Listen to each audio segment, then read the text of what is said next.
Both sides make their way onto the pitch here at the Emirates and the stadium erupts. Leanne was saying they were taking their time to find their seats, but it's virtually full. And by the way, a seat to the Emirates is the hottest ticket in town at the moment. They're absolute gold dust, and for very good reason. Away to our left-hand side, a huge banner is unfurled. A very animated Mikel Arteta punching his fist, and the word "Vamos!" Let's go Arsenal. Big game for them tonight. Remember, if they beat Southampton, they will go 7 points clear of Manchester City at the top of the Premier League, having played 2 games more. But after giving away 2-goal leads in their past 2 matches, there will still be some thinking maybe, just maybe, that won't happen. I'm not one of them, as you know. Anyway, let me leave you for commentary with the former Arsenal striker Leanne Sanderson and Talksport Sam Matterface. Well, aside that Vamos banner in the North Bank away to our left-hand side, just behind the goal on the lower tier, there is Arsenal support for Evan Gershevich from the Wall Street Journal, detained by the Russians who have accused him of espionage. He was working in Russia as a journalist over the course of the last few years. He's been back and forth from London to the bureau here and back to Russia. But recently he has been taken and detained and arrested, and we plead for his safe return. Well, what a weekend this is. Premier League dogfight at the bottom, Leeds scrapping for points tomorrow on Talksport, and Forest later on Talksport 2.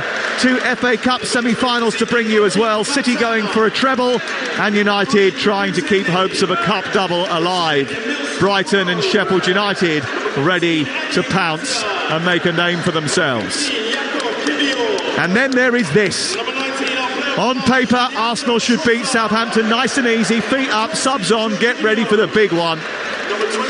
The Gunners are top, the Saints are rock bottom. But sometimes, when you are too busy looking at the challenge on the horizon, you can miss the trip hazard right in front of your face. Southampton are having a terrible season, but they've drawn with Tottenham and Manchester United recently. They beat Chelsea, and early in the season they took a point of the Gunners. They may be collapsing, but they are occasionally capable. Arsenal must be ruthless, because Wednesday will become pointless if they can't beat Ruben's rabble. Here's the team news. Arsenal, who can guarantee a Champions League place with a victory tonight, have Ramsdale in goal, White holding Gabriel and Zinchenko, Thomas Partey holding with Vieira in Xhaka alongside Ødegaard in that advanced midfield position. Saka and Martinelli on the flanks, Jesus up top for Arsenal, who go into a huddle in their red shirts with white sleeves away to our left. And in their change kit of turquoise, Southampton, who have lost 14 of the last 19, have Bazunu in goal, Walker-Peters, Bednarak, Bella Kotchap and Perot, Ward-Prowse and Lavia in midfield with Walcott and El Yanusi on the flanks, Alcaraz and Armstrong up top. Our referee is Simon Hooper, our VAR is Peter Banks. This weekend, Talksport is like Glastonbury for football fans. Everywhere you look, there's a football match that matters, and this one certainly does. If Arsenal win tonight, they would hold a 7-point lead over Manchester City before they meet each other in 5 days' time. And only once in Premier League history has a side lost a title with a 7-point lead or more with 6 games remaining. Live on Talksport tonight, it's Arsenal against Southampton. And Leanne Sanderson is here alongside me. And will Arsenal have tunnel vision tonight? I think so. Well, they've given the ball away quickly and cheaply, and it's put in the back of the net almost immediately by Carlos Alcaraz. Ramsdale's kicked the ball to the edge of the penalty area. It's gone straight to Alcaraz, who's turned it over his head and into the bottom corner. 34 seconds on the clock, and Arsenal have conceded. The Southampton fans go crazy, and Southampton have sent a jolt of fear down the spine of Arsenal fans everywhere, and a shockwave through the Premier League. What on earth was Aaron Ramsdale thinking? I mean, it was worse than David De Gea's pass out last night. It was casual, it was sloppy, It was straight to the Argentine, who picked it straight up and rifled it back past him. It's Arsenal 0, Southampton 1. What a stunning start, Leanne. It's a great finish from Alcaraz. I feel for Aaron Ramsdale because, you know, I was about to talk Sam and I saw him give away the ball and I was thinking, geez, this is going to be a goal.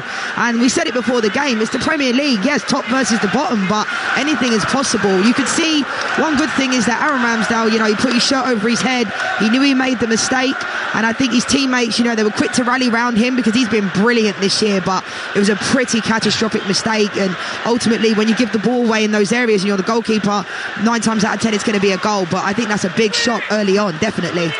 Aaron Ramsdale making a mistake, and Arsenal immediately in trouble, and Thomas Partey's in trouble for an elbow here on the progressing Romain Perraud down the left touchline. 2 minutes played, Arsenal 0, Southampton 1. No, don't readjust your radio or flick your app as if you can't understand whether or not it's working or not. 34 seconds into the game, Arsenal behind, an error by Ramsdale, a goal by Carlos Alcaraz, the 20-year-old Argentine, signed from Argentine football in January, who has now scored 3 goals on his 7 starts for Southampton, and they lead the league leaders by 1-0. There's still plenty of time for them to get back, and Lavia has just gone wiring in on Saka on this near side, a late challenge, but it has certainly not stunned the Emirates into silence, Leanne. Actually, it sort of poked the bear a little bit, maybe. No, it hasn't. And we've seen Arsenal this year go behind against Fulham, Manchester United, when Eddie Nketiah scored that goal in the 92nd minute. This is a different Arsenal team this year. And when people say, is there such thing as scoring too early? I think depending on which team you are, there is. Because obviously we saw it with Bournemouth, they scored pretty similar time and caught them off guard. And sometimes it can be too early when you don't have the quality within your team. But Southampton started this game amazingly well. The Arsenal fans know there's still so much time to go in this game. Well, very similar to that Bournemouth game where Arsenal had to score a 97th minute winner to win it in the end. They won't want to wait that late this time around, but you know, ahead of such a big week and a big encounter with Manchester City, it's just the start that Arsenal did not want in this game. 1-0 to Southampton, and Rob Holding takes the ball and moves it down the right side, plays it into White and then on to Saka. Saka gets away from Perraud and then plays it back into the halfway line, and Holding, who has his hair tied back by an Alice band, square to Gabriel, and then they come down the left, and it's picked up by Martinelli, the top scorer in the Premier League for Arsenal this season. He manages to twizzle away from Kyle Walker-Peters, runs past Lavia, storms into the box, runs past Bella Kotchap, who just about angles his body in between man and ball to manage to get it out and away for a goal kick away to our right-hand side. But that's the sort of personality that Arsenal are going to need to get them out of a hole like that. A wriggle and a run which took out 4 or 5 Southampton players. Absolutely brilliant play from Martinelli and good defending from Bella Kotchap in the end. Gabriel Jesus went to make the run. He kind of held his hands up because he knew he was offside, and Martinelli just broke through. Fantastic play from him, great creativity and the type of play you want to see. Arsenal have squandered 2-goal leads in each of their last 2 games, and the lead at the top is just 4 points. It is still in their hands, but they really need to win here tonight, and they're already behind by 1-0. Fabio Vieira in for Xhaka, has it far side the left. It's picked up by Zinchenko and then given back to Vieira. Infield it goes to Gabriel, and now picked up by Partey, who just manages to slalom past Alcaraz, the goal scorer, and out towards the near side. Ruben Sellés is out of his technical area, gesticulating and trying to organise his troops into position. They're playing almost 4-4-2 here, Southampton, as the ball goes wide out to Martinelli. Then Vieira joins the attack left side. Across is blocked by James Ward-Prowse, and it goes out on the far side and away for a corner kick. Good play from Vieira down the left-hand side. He pulled out to that wing, and I love this Arsenal team because they're so interchangeable. They can drop into different positions and mix and match, and you can see the pressure is still on. There's a different feel around the Emirates this year. You can feel it with the fans. They're not hanging their heads. They're right behind the team. Corner for Erdogan over on the far corner. He clips it towards the edge of the 6-yard box. It's headed away by Bella Kotchap, comes back out to the Norwegian on the left-hand side. Now Partey back into Erdogan, brilliant run, pulls it through the 6-yard box and goes into the side netting. And a purposeful run from Erdogan. The response has been good from Arsenal. Brilliant play from Martin Odegaard. I thought it was a poor corner initially. It just looked like he was trying to clip it, but a nice interchange play with Thomas Partey. It looked like he was trying to pick out Gabriel that was in there as well, but really good positive play from Arsenal again, and they just need to keep doing what they're doing and stay patient, don't panic. They've conceded an early goal completely against what everybody thought before the game. Hughes' bet's already off, after 30 seconds. What a waste of money that was, eh? But we all thought the same thing, sometimes it's the Premier League, these things can happen. Southampton fighting against relegation. It looks a forlorn task. They're without a win in 6 games, but they've taken the lead at Arsenal. Ball sent over the head of Bednarek, and it's collected by Jesus, who plays it against the pole and then wins a corner on the far side. Bednarek tries to get a bit aggressive with the Brazilian, and that just spices up the Arsenal crowd. Simon Huber is very quickly across to try and calm proceedings down, and it's going to be a corner kick over on the far side. The noise ramps up once again inside this stadium as Arsenal look to try and find an equaliser. They've been giving away leads recently. They've now got to come from behind here at the Emirates on this Friday night. Beautiful Friday night in North London. The ball is with Martinelli. Down the left he goes, bursts into the box. Ødegaard moves back to the edge of the area. The cross is punched away by the goalkeeper. Comes to Zinchenko, who volleys it from the edge of the tee, but never got over the top of it. Just couldn't keep it down, and it flies behind and away for a goal kick away to our right-hand side. You're listening to Talksport. Mikel Arteta will know that back-to-back draws against Liverpool and West Ham, compounded by City's run of 6 successive league wins, means that Arsenal can ill afford to drop any more points, Leanne. But they can't rush the response either. No, and I think that was an example of Zinchenko there. I think he already knew he had no backlift on the ball. It didn't come down, but the pressure is certainly on. I mean, Arsenal have had 3 corners in the space of about 2 minutes, so the pressure is there. And the last thing Southampton need to do is sit back and invite the pressure on. They need to keep the pressure up with Armstrong up front and maybe Arsenal will turn over the ball. Well, they're giving the ball away again, Arsenal, to Alcaraz, who's trying to escape from the clutches of Ødegaard. He slipped and picked the ball up with his hands. The referee's been kind and giving him a free kick on the edge of the centre circle. We played 8 minutes and it's 1-0 to Southampton, and Carlos Alcaraz, the goal scorer, shaved hair right the way up to the top of his temples, and then there's a little bit of hair on top. Looks a stylish young man. He certainly was a stylish finish after being given the chance by Aaron Ramsdale's sloppy play from the back.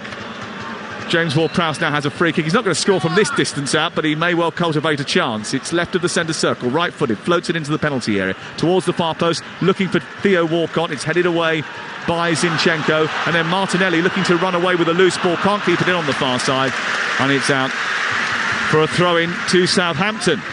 That was a good ball in from James Ward-Prowse. Not much pace on it though. It looked like he was looking for the far post just to float it in, but that initial free kick from Alcaraz was clever because it wasn't a free kick and he picked up the ball and he left the referee with no choice but to give a free kick. But certainly Southampton, they're high pressing in a way that I don't think I've seen them do many times this season, maybe at Stamford Bridge and against Tottenham as well when they were chasing the game. But they've certainly started this game very, very well. They don't look phased and they need to keep doing exactly what they're doing, because I think with Southampton at times they give away the ball too cheaply. Bazunu kicks clear, and that is the plan, isn't it? Kick clear, get it up towards Armstrong and Theo Walcott and El Yunusi, and then try and build off the platform from there. And they're playing out on the right-hand side with Walker-Peters into El Yunusi, who sends it wide to Ward-Prowse. Walker-Peters back to El Yunusi, and then on to Ward-Prowse, who travels with the ball, plays it centrally to Alcaraz, who just drops deep in behind the Arsenal midfield and gives it back to the captain, James Ward-Prowse. This is Talksport, live on a Friday night. We're at the Emirates Stadium in North London, and Arsenal, who have been terrific here all campaign, they've only lost once, that was to Manchester City, are behind. Zinchenko back from an injury and scurrying back into position. He was out of the squad against West Ham last weekend, but very much part of the travelling party. Across to Rob Holding, and Ramsdale's got it at his feet again. Southampton fans make a little bit of noise away to our right. We are high up in the top tier of the main stand, just left of the halfway line. We've got Arsenal fans within touching distance of us behind us here tonight, and they are providing a decent soundtrack, and it's a wonderful view here on a brilliant stadium. The sloping roof, you can get glimpses of the light blue sky in between the roof and the back row of the seats in each of the corners. It's a wonderful evening in London. Saka trying to scurry away from Perrault, is held back by Romain Perraud, the Frenchman. It's a free kick 5 yards inside opposition territory. If Perraud cannot get any tighter to Bukayo Saka if he tried, that's obviously something he's going to have to do. But if he keeps getting so tight, maybe Saka will end up turning him and spinning him in the end. But you can see a couple of opportunities Southampton have had with Bazunu looking in the channels to Theo Walcott and Alcaraz. You can see that's a tactic they're going to look to try, because Arsenal do look a little bit rattled right now, but they also look like they have great intent. You know, every time the ball goes out of play, Gabriel Jesus is chasing it down, looking to get it back in play, because they realise the magnitude of this game. El Yunusi is over on the right-hand side into Walcott, long-sleeve blue shirt on, sends it back wide to Kyle Walker-Peters, and that early momentum after the goal from Southampton that Arsenal was starting to build up has just sort of dissipated, and Southampton trying to get a bit more feel for the ball. Saka goes across and wires into a challenge on Perraud, who dawdled in his left full-back position, and Saka came across, played it against him. It's out for a throw to Arsenal, high up inside Southampton territory, wide on the right. White throws it into Ødegaard, tries to lay it back to White, who's been quite progressive in the last few weeks. He's come up with a couple of assists and a couple of goals in his last 6 Premier League games. Ben White, ball out wide towards the left. Martinelli taking on Walker-Peters now, goes to go on the outside, then goes back to Zinchenko. Zinchenko's got Vieira in front of him. Back out wide it goes into Martinelli, who skins Walker-Peters, gets to the byline, pulls it back, looking for Ødegaard, away by Lavia and out to the far side. He's rapid, that Martinelli fella, and he's got the beating of Kyle Walker-Peters. Great play from Martinelli, fantastic. Jesus onto Vieira, who's on the underlap, scoops the ball towards the far post, looking for Ben White, cracks it against the head of Adam Armstrong, and there might have been a foul inside the penalty area before that came off the back of Armstrong, and it goes out for a free kick to Southampton away to our right. That was a bit better. Good play again from Arsenal, fantastic, good creativity from Zinchenko to scoop the ball to Martinelli. He tried to pick out Ødegaard, and in the end it just got cut out in the end, and then it fell to Ben White, and it was a good ricochet and it was a deflection. But Arsenal was certainly coming at it. You know, Perraud is getting so tight to Bukayo Saka down this right hand side, and maybe they need to mix it up a little bit, Arsenal, and stop forcing that down this side, because it's almost playing into Southampton's hands. You can see Bazunu, the Arsenal fans are booing because he's taking forever, you know, to get rid of the ball, but he doesn't have to hurry up at this moment in time. He's not going to. It's not very often that Southampton have found themselves leading by a goal to nil, one of the top half teams. Here is Ødegaard playing the ball in field for Vieira. It's broken down and bounced to Alcaraz. Alcaraz to Theo Walcott, who's in behind. He shoots into the far corner. He's got beyond Gabriel and scored. Theo Walcott back to haunt Arsenal and steer Southampton into a 2-goal lead after just 14 minutes. What on earth is happening at the Emirates Stadium? Arsenal have been cut open after gifting a goal in the first minute to the Saints. All of a sudden, they've been cut open by the bottom team in the Premier League, and it's 2-0 to Southampton. Zinchenko is getting his team in a huddle. He's dragging them all into the centre circle to add a bit of composure to them, but they're losing their heads here. This is absolutely incredible, honestly. There's very few times in my footballing career and life that I've been shocked, but I'm actually stunned by this. I mean, fair play to Southampton. I think organisationally in the middle of the park, that ball was turned over by Thomas Partey.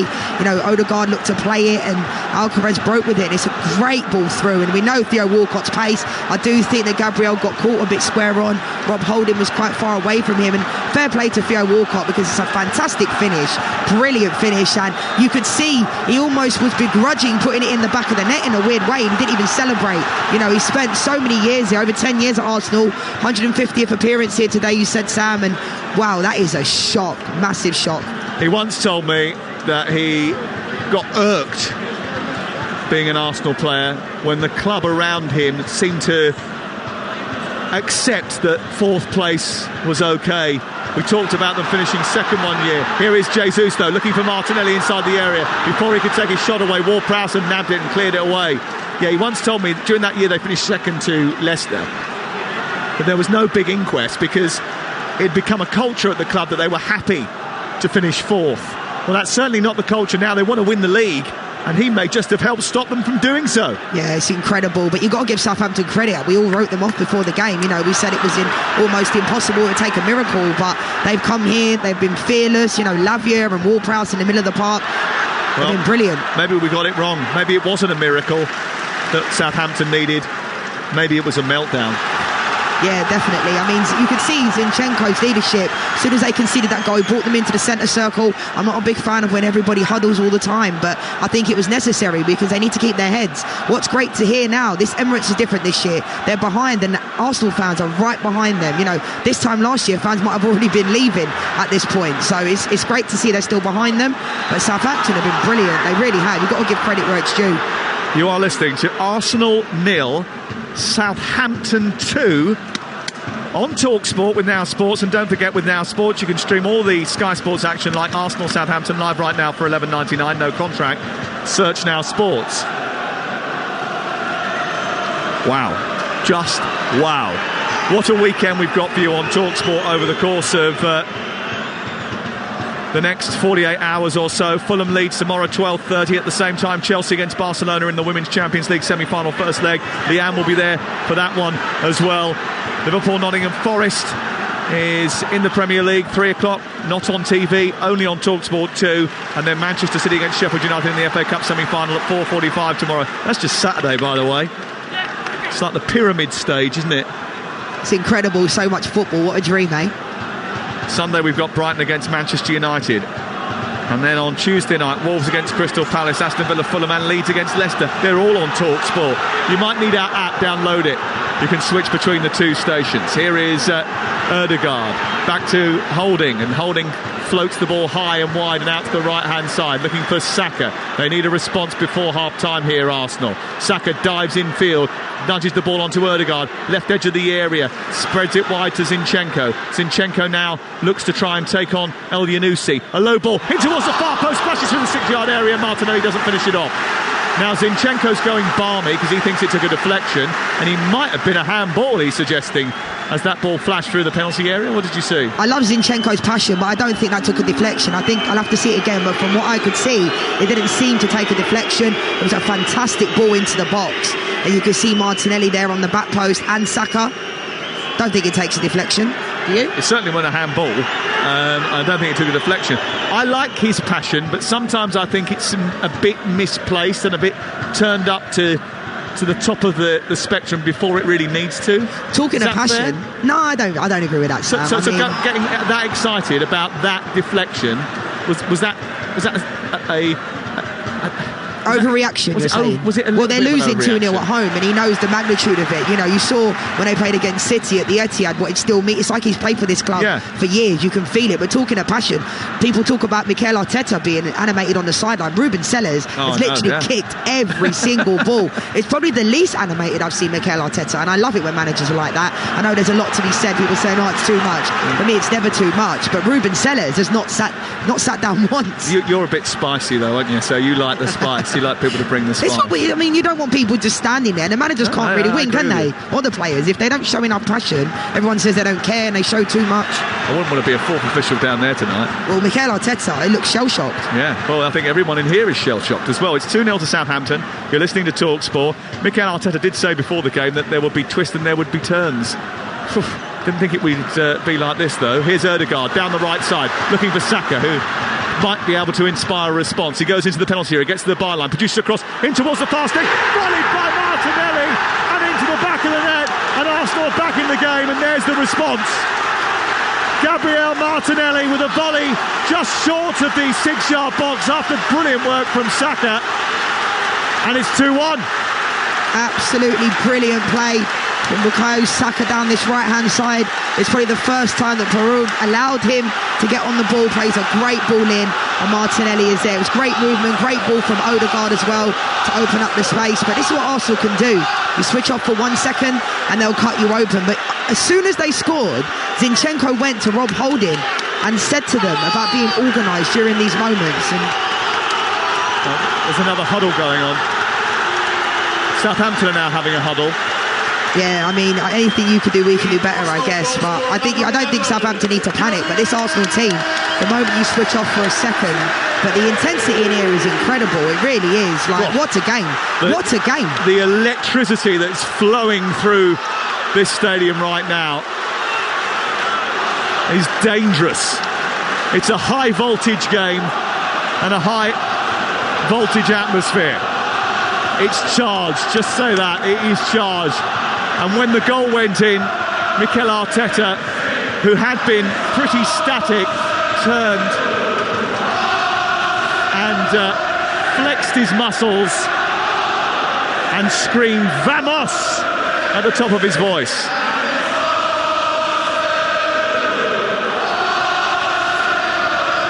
Listen to the Arsenal fans. Here is Ødegaard inside opposition territory, guiding the ball back towards Partey. Ødegaard's picked it up again after Walcott made a mistake. Southampton went into a 2-goal lead. Arsenal have given away 2-goal leads in the last couple of weeks. Now they're trying to chase one down. They're back on the scoreboard thanks to Martinelli, who has equalled Roberto Firmino and Gabriel Jesus' record of 15 goals in a Premier League season by a Brazilian, with that volley from about 7 yards out. And Arsenal now will feel as if they can get another one before half-time and then turn the tide. Definitely, they've got momentum right now. You can feel it. Even when they were 2-0 down, they were chasing down every ball. Even Zinchenko was appealing for a deflection and it was nowhere near it. But that's the type of leadership that you need. The players having that passion. You can feel what it means. And the resilience to come back, but they're not back yet. Still 2-1 to Southampton. Saka down the right side into Ødegaard. Back out wide to Ben White. A low ball into the near post, steered high into the air by Bella Kotchap. It bounces off the head of Roman Perraud and it's out on the near side and away for a throw-in. It's tossed in by Ødegaard quickly to Rob Holding, and then back across the pitch it goes to Gabriel, who's just in front of the centre circle. Deafening, absolutely deafening now. It's cacophonous inside this stadium. You can barely hear yourself think.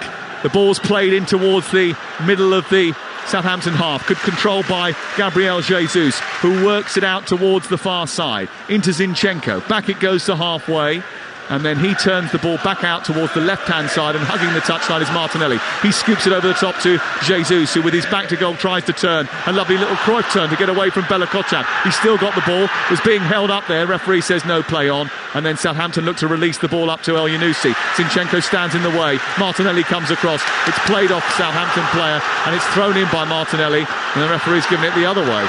I'm not sure it was actually. I thought it was an Arsenal throw. Hold on. Southampton have now relinquished the throw, and the linesman, I think, has advised the referee it was a Arsenal throw, and it's now with them again. That was quite strange because they'd already got themselves going, but Arsenal have been relentless. I mean, I fear for Southampton now because they started the game very well. Obviously, Aaron Ramsdale made that mistake.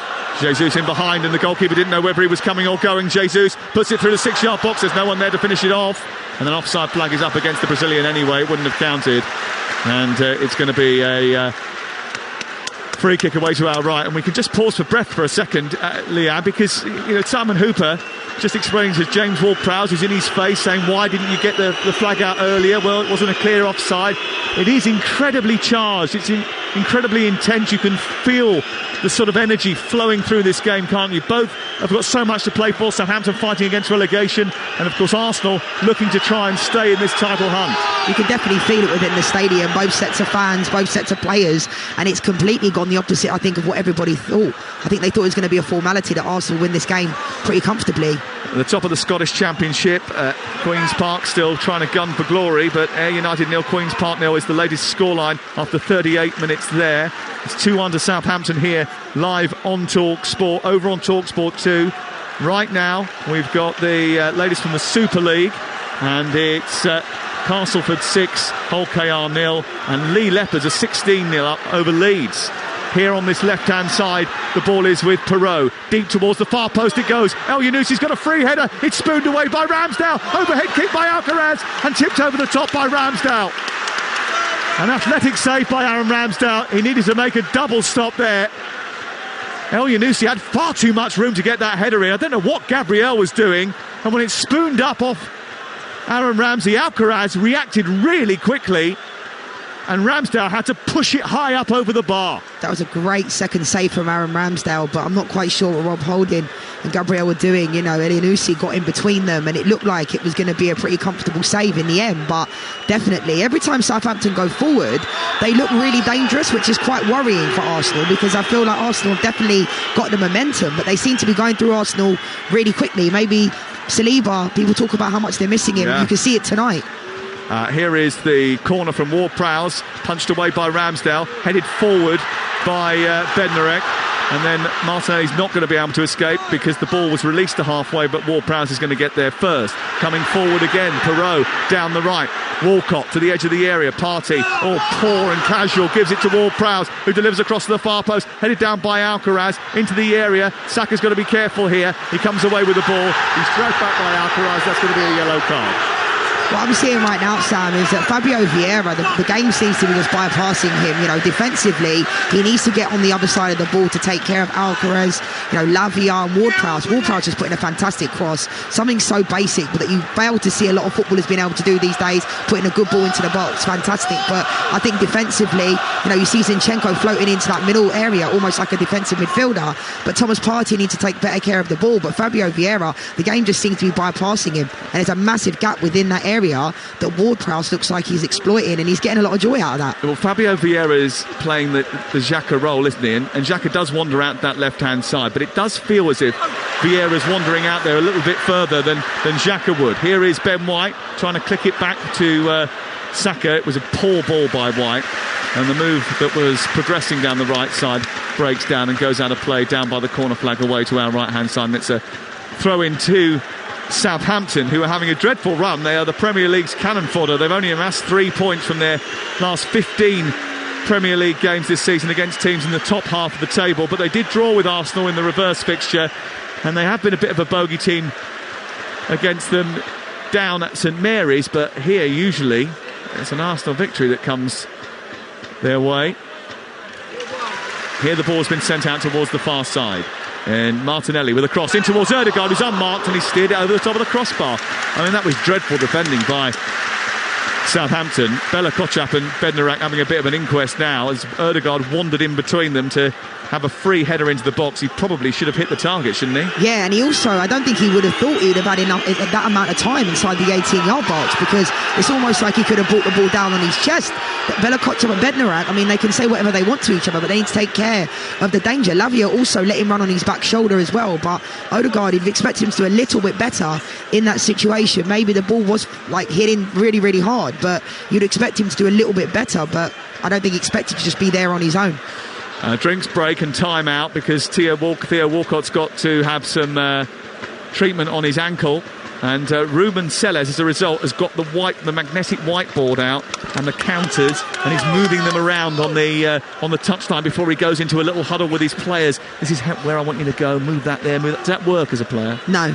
It doesn't, because you're not watching, you're not listening. You are listening, but you're not thinking about watching a tactics board when you're in the middle of a game, especially with an intensity like this. But fair play to him, he's doing everything he can down there, and he's got that passion and that heart, and maybe they are listening, but kind of in these situations it's so high pressure and so intense. You can see Mikel Arteta as well, and tactically it's fantastic to see both managers getting in amongst it right now from this sideline and getting involved and telling them what to do, because this is why some of these managers are very good at what they do, because it's an art and it's a skill, and they have to get a tune out of their players. And Ruben Selles, in one of his first games, I'm pretty sure it was a Stamford Bridge, and he got a tune out of him pretty early on. Yeah. And that happens, that sometimes new manager comes in and there's that bounce. But I just said it before the game, I don't think Southampton have a lot of quality within their team, but what they've shown tonight is great heart and great fight, and within the middle of the park they've looked very, very good.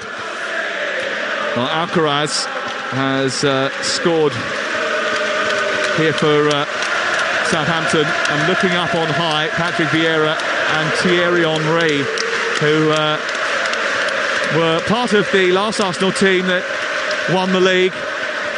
It was 19 years ago now. A quick recap: if you just turned the radio on, you got in your car, you went out to get the shopping, you come back in, you put the car radio on, you're sitting there and you're thinking, what's all this noise about? Well, Southampton went in front after 34 seconds of this football match after a mistake by Ramsdale. They then compounded that by scoring a second goal. Beautiful ball out towards Walcott from Alcaraz.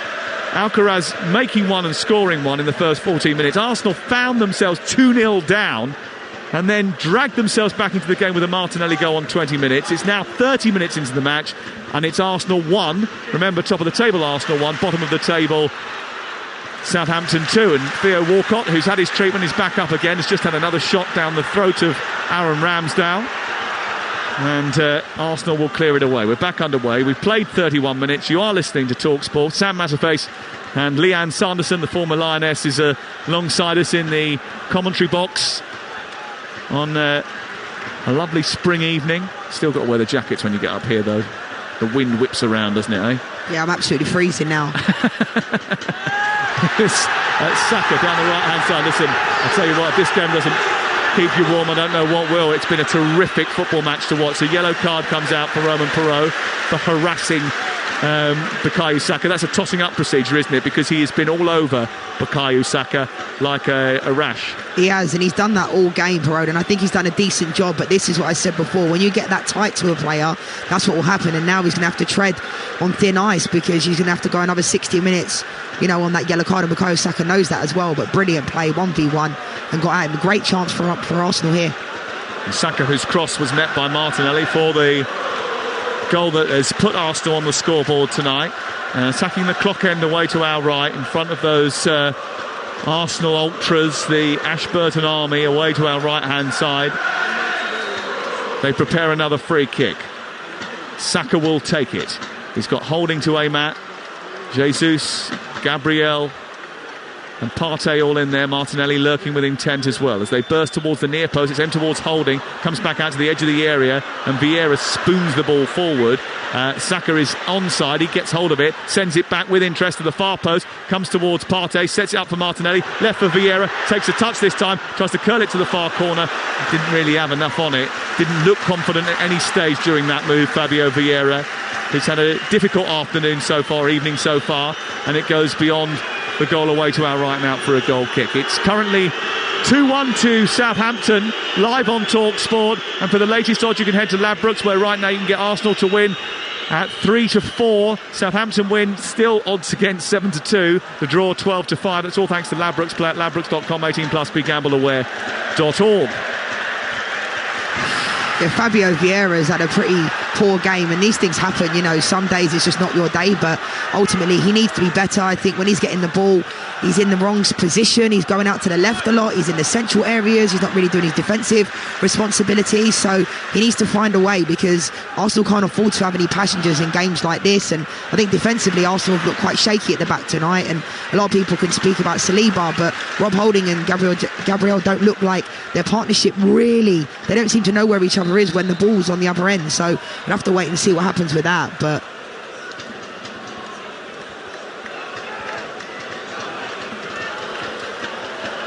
(2-1) to Southampton, and Arsenal looking to come down the right side with White onto Jesus, who tosses the ball in towards the edge of the 18-yard box. It's cleared away by Lavia, back forward again by Partey. They're just being squeezed up on the right-hand side, Southampton, into their left full-back position. Arsenal just making sure there are numbers there, covering any exit routes for Southampton to try and spring a counter-attack. Southampton have scored from 2 turnovers of possession. One very close to their goal away to our left from Ramsdale's sloppiness. Another one, a mistake in midfield, in which Alcaraz profited from and immediately managed to release Walcott to score their second goal. Zinchenko finds Partey through a tight gap. Good football from Arsenal. He's in the midpoint of the Southampton half. 2 banks of 4 to try and break down now for Arsenal as they pick it up left side. Zinchenko infield to Martinelli, who wanders centrally before giving it to Holding. Out it goes to the right touchline, a couple of yards in from that. He's faced up Bukayo Saka by Perraud, and then his pass into Jesus was too heavy, and Alcaraz, who's been pretty lively all night, comes away with it. Jesus robs it back. Ødegaard gets involved. Lavia puts in a strong challenge. It's away by Bella Kotchap. There'll be a lot of Southampton fans thinking, why haven't they done this all season, by the way? As Walker-Peters goes wiring into Vieira over on the far side, and Vieira goes down. He seems to be a little bit hurt. Walker-Peters pleading that he got the ball. The referee didn't give a free kick. He has given a throw-in on the far side. I think it was a good tackle. definitely. Those ones do definitely hurt, but it's a good tackle from Walker-Peters. Good fight, good willingness to win the ball, but they do definitely hurt. Yeah, because he got his leg sort of caught under the body of Walker-Peters. He's back on his feet now, and the ball's been tossed down the left side for Martinelli. He's got 3 blue shirts around him. He's gone into a crossing position, played it against the defender. It's come back and hit him and scooted behind and away for a goal kick away to our right-hand side. Southampton lead by 2-1. It's Ayr United 0, Queen's Park 0 in the Championship. On Talksport 2, lots of Super League action for you this evening. The scorelines: Castleford Tigers 6, Hull KR without a score so far. There's no score for Leeds Rhinos away at Lee Leopards either, and Lee Leopards have put 16 points on the board already today. This is Talksport. Arsenal, who held an inquest after that second goal in the centre circle, Zinchenko leading it, have managed to get themselves on the scoreboard, but there's still a deficit to make up here. And there's a problem over on the far side for Jan Bednarak, who looks as if he's got a bit of a whack, and he's gone down looking like he needs a bit of treatment.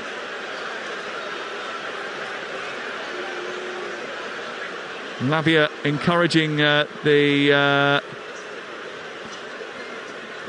looked like the physio has been called on immediately because he might have lost consciousness over on the far side. That was certainly Lavia's panic, and they're just checking on his progress. He hasn't really moved. He seemed to jump over the top of Martinelli and then land on his head awkwardly, and that looks a rather uncomfortable one. You immediately had a reaction there, Leanne. Yeah, that doesn't look good, Sam. It really didn't. Looked really, really nasty. The medical teams from both clubs now very quickly going over to support the Southampton staff. There's paramedics running over as well. This is a worrying situation for Jan Bednarak over on that far side. He's a couple of inches in from the right touchline. He was involved in a tussle with Martinelli. He went up and over him and landed awkwardly, and now the stretcher is coming out for him as well.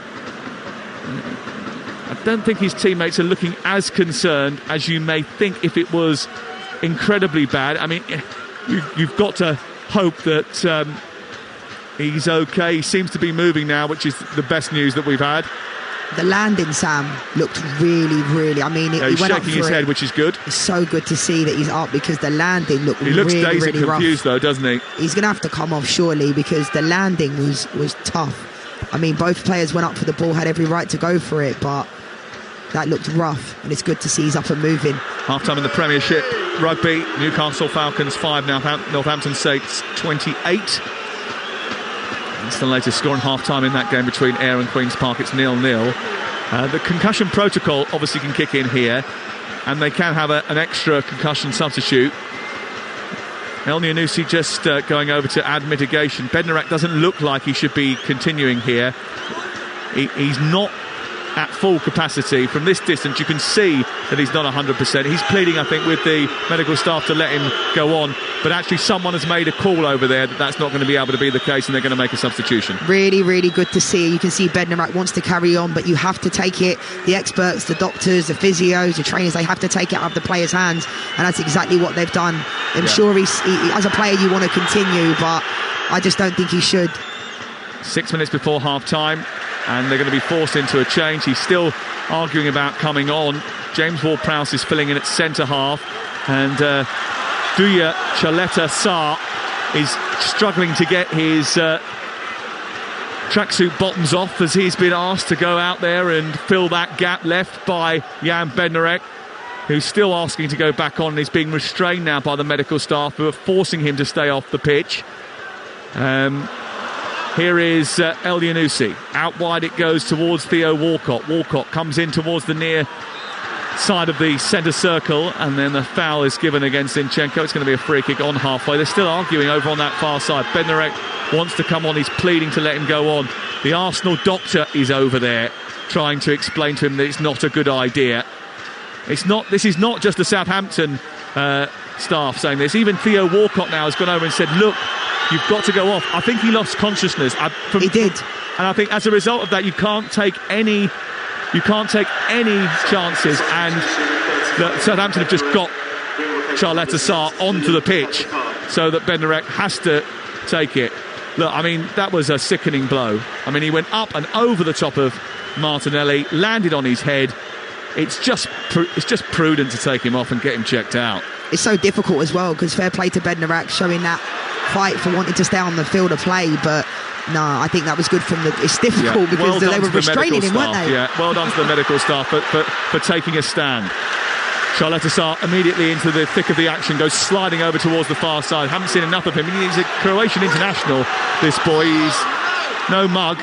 He's certainly a very established international footballer, and I think Southampton fans have been slightly surprised they haven't seen as much of him as maybe they were expecting. You're listening to Arsenal 1, Southampton 2, 4 minutes to go before half-time on Talksport with Car Finance 24/7. Search Car Finance 24/7 today. Martinelli looking for an equaliser down the left-hand side.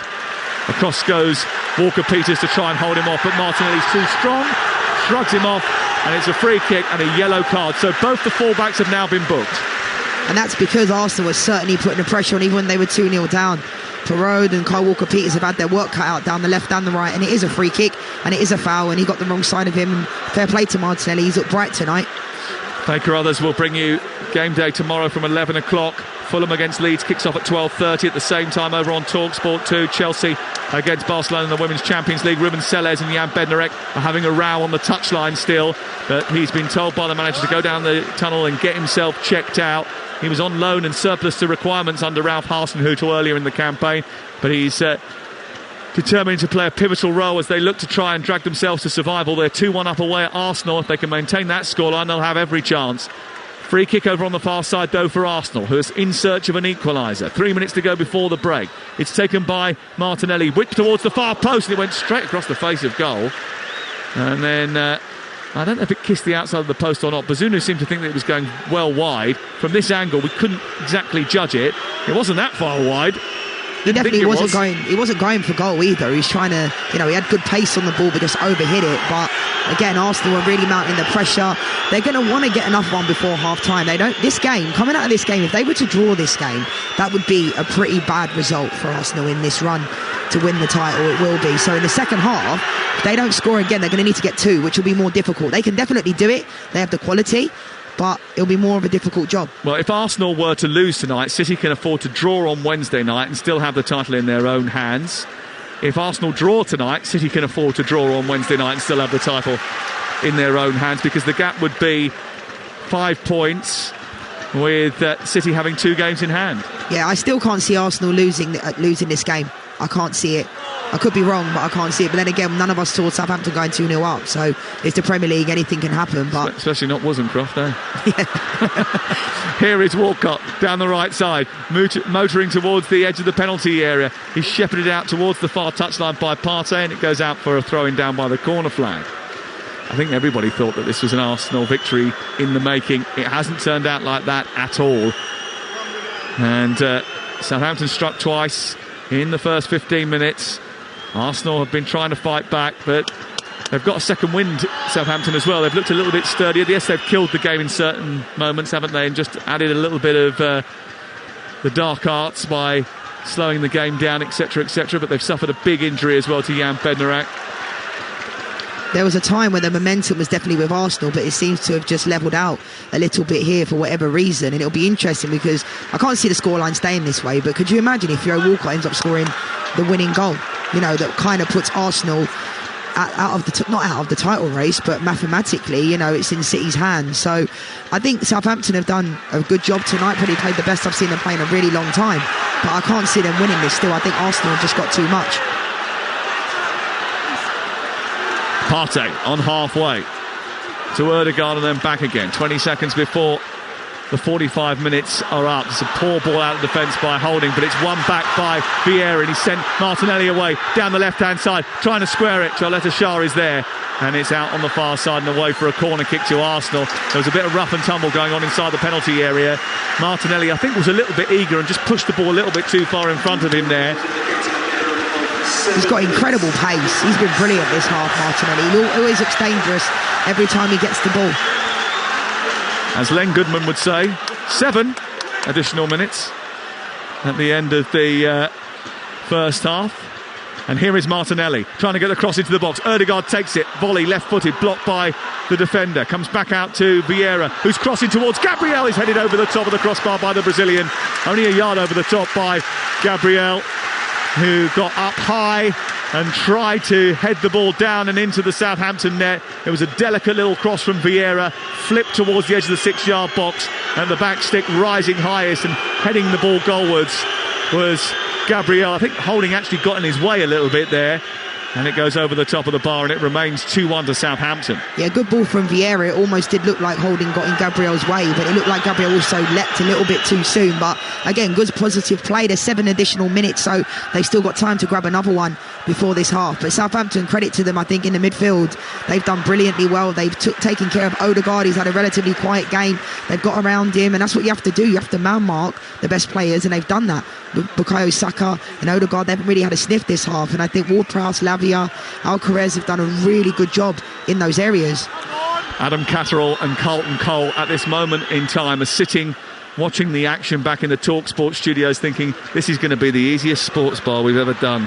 03717 2233 10 o'clock, open for business with your calls.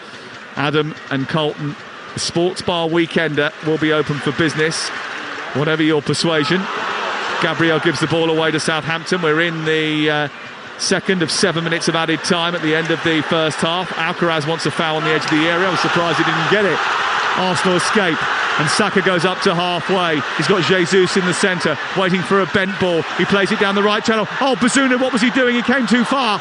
Eventually dished about, managed to get back in front of Jesus and narrowed the angle, but he wasn't sure of himself there, the young goalkeeper. Yeah, Bazunu almost got caught in no man's land and made it easy for Jesus, but fair play to him, he got rid of it in the end. A nice little ball from Bukayo Saka down the channel, and Bazunu ended up getting there. Corner kick on the near side to be taken by Bukayo Saka. He's got 5 to aim at in the centre, make that 6 now with the arrival of Gabriel. Ben White in there. Martinelli lurking at the back stick. Just short of the 6-yard box is Ødegaard.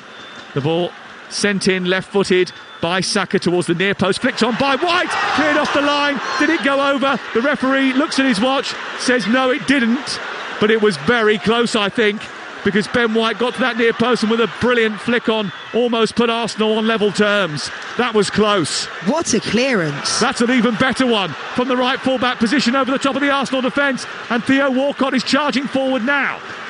He's just had to check his run a little bit. Ødegaard's got back, and then Zinchenko has put it out over on the far side, but after wiring into Walker-Peters, that's a yellow card for Zinchenko. I actually think that was Alcaraz that cleared it off of the line. That was a fantastic flick from Ben White. It looked like it was over the line. Obviously, they have goal line technology, but that was a fantastic clearance. I'd like to see a replay of that. Ben White getting towards that near post. It was a choreographed move, actually, because Saka knew exactly where Ben White was going to go. He tossed it in towards that near post. A little flick on from White, and then coming round onto the goal line to help out his defence. It was indeed. And it was Alcaraz. I think it is Alcaraz. Yeah, it is. Wow. I said that. He's been brilliant. How good has he been? What a clearance. That was a goal all day long. Nothing gets to escape from Alcaraz. That's the best one you've ever done, Sam. Producer Izzy's just given me a glare, and the producer back in London has just whispered rather kindly, it's a low bar. It's Talksport. It's 10-9 on a Friday night, and Arsenal behind against Southampton by 2-1. Here's Partey charging forward, looking to try and feed Jesus. We're into the 5th minute of 7 added at the end of the first 45. Jesus has got it back again, helps it over the head of Lavia, taken down by Ødegaard, spread wide to the left, Zinchenko. Arsenal looking for an equaliser after going 2-0 down to Southampton early on. Martinelli back to Zinchenko once more, approaching the penalty area, goes back wide into the left wing position. Martinelli a little bit hesitant, goes back to Zinchenko again, infield it goes to Partey, and then all the way back to Gabriel to White. Vieira's popped up right side, he's flicked the ball into the near post, it's chested away by Bella Kotchap, and still Southampton can't get it clear. They take it into the left wing position, it's a poor clearance by Perrault. White squeezes back up, and they're being pressed inside their own half here, Southampton, right at the end of the first 45 minutes. We're into the 6th added minute. Ball over far side. Zinchenko now moving down the left into the path of Martinelli. Zinchenko wants the return, gets it, gives it back to Martinelli, who cuts across into the central part of the Southampton half and then gives the ball away cheaply. Alcaraz up to Walcott, and then Alcaraz is now speeding forward down the right side. He's making a cross run from out to in, and then Walcott doesn't spot him and just takes the ball to safety over on the far side. I'm sort of caught in two minds as to why he didn't play it, and then I'm thinking, well, at least he protected possession and kept hold of the ball. What's your verdict? I think he should have played him. I know, they're trying to keep the ball and they're seeing the half out, but I thought he should have played Alcaraz in. He's been brilliant. Bella Kotchap down the left-hand side. Armstrong squares it into the 6-yard box. Alcaraz is lurking again, and Partey gets it clear. And now he just dumps it down the middle of the pitch, straight back to Southampton. Arsenal were always likely to feel the pressure. No Saliba in the last couple of games. He's missed the last 4 with the back injury. They've conceded 6 goals in the last 4 that he's been absent in. Make that now 8 goals in 5. They had kept clean sheets in 3 of the previous 4 before that injury. He is a major influence on them at the back. That's not the only reason, though. There is just a little bit of that getting to the end of the line mentality that has started to creep in over the last couple of weeks. Here's Saka trying to show the resilience and get them back in the game with a darting run down the right side. Delivers across the far post. Martinelli with a volley. Jesus is there. Comes back to him. Did it bounce off the body of Bella Kotchap or the hand? Arsenal are appealing. The play continues. Zinchenko's got it back. Left-footed into the box. Another handball is called for. White with a volley. Half cleared by Southampton. Armstrong gets hold of it and volleys it to halfway, and that's the end of what has been an intoxicating, electric first 45 minutes in which Aaron Ramsdale gave away a goal inside 35 seconds. Alcaraz getting off the mark very quickly, putting Southampton in front. Theo Walcott doubled the advantage to make it 2-0 just before the 15-minute mark. Arsenal then tried to mount a response, and they did. Martinelli got on the score sheet, but they're not level yet. There is a hell of a lot of work to do. A hell of a lot of work to do for Mikel Arteta at half-time. Sorry Saints are threatening to give themselves hope, and dash Arsenal's. Who saw this coming? At the break, it's Arsenal 1, Southampton 2. I'll say again, certainly not me. Unbelievable here at the Emirates this evening. I've got to say, I just took a moment to kind of take in the atmosphere here at the Emirates Stadium. It was all positivity while the ball was in play. As soon as the half-time whistle blew, deafening silence. Not really sure what to think and how to feel here. And you can understand that because, in terms of all that positivity that the fans have brought to the match, they helped Arsenal reduce arrears through Gabriel Martinelli, that volley, and also the pressure they piled on just before half-time that saw a Ben White header cleared off the line. But you got to remember, a scintillating start from Southampton put them 2 goals up inside 15 minutes. In fact, 1 goal up inside 34 seconds. And at that point, the Emirates was in absolutely stunned silence. And as we stand live and exclusive on Talksport, the leaders Arsenal, who've given away 2-goal leads in their past 2 games, will have to come from 2 down against the bottom side Southampton if they are to take all 3 points to move 7 points clear at the top of the Premier League table. Doesn't matter how you look at it, Leanne Sanderson, Arsenal are wobbly right now. They are, and you've got to give Southampton credit. None of us saw this one coming at all. Bottom of the table, we talk about their individuals, but I think James Ward-Prowse, Lavia, have been absolutely brilliant. Alcaraz has been sensational, not only scoring after the first minute, but that clearance on the goal line. That's exactly the heart and the fight that Ruben Sellers would have been looking for. But Arsenal still have enough quality. They've been in this situation a couple of times this season against Manchester United. They came back last minute with Eddie Nketiah goal.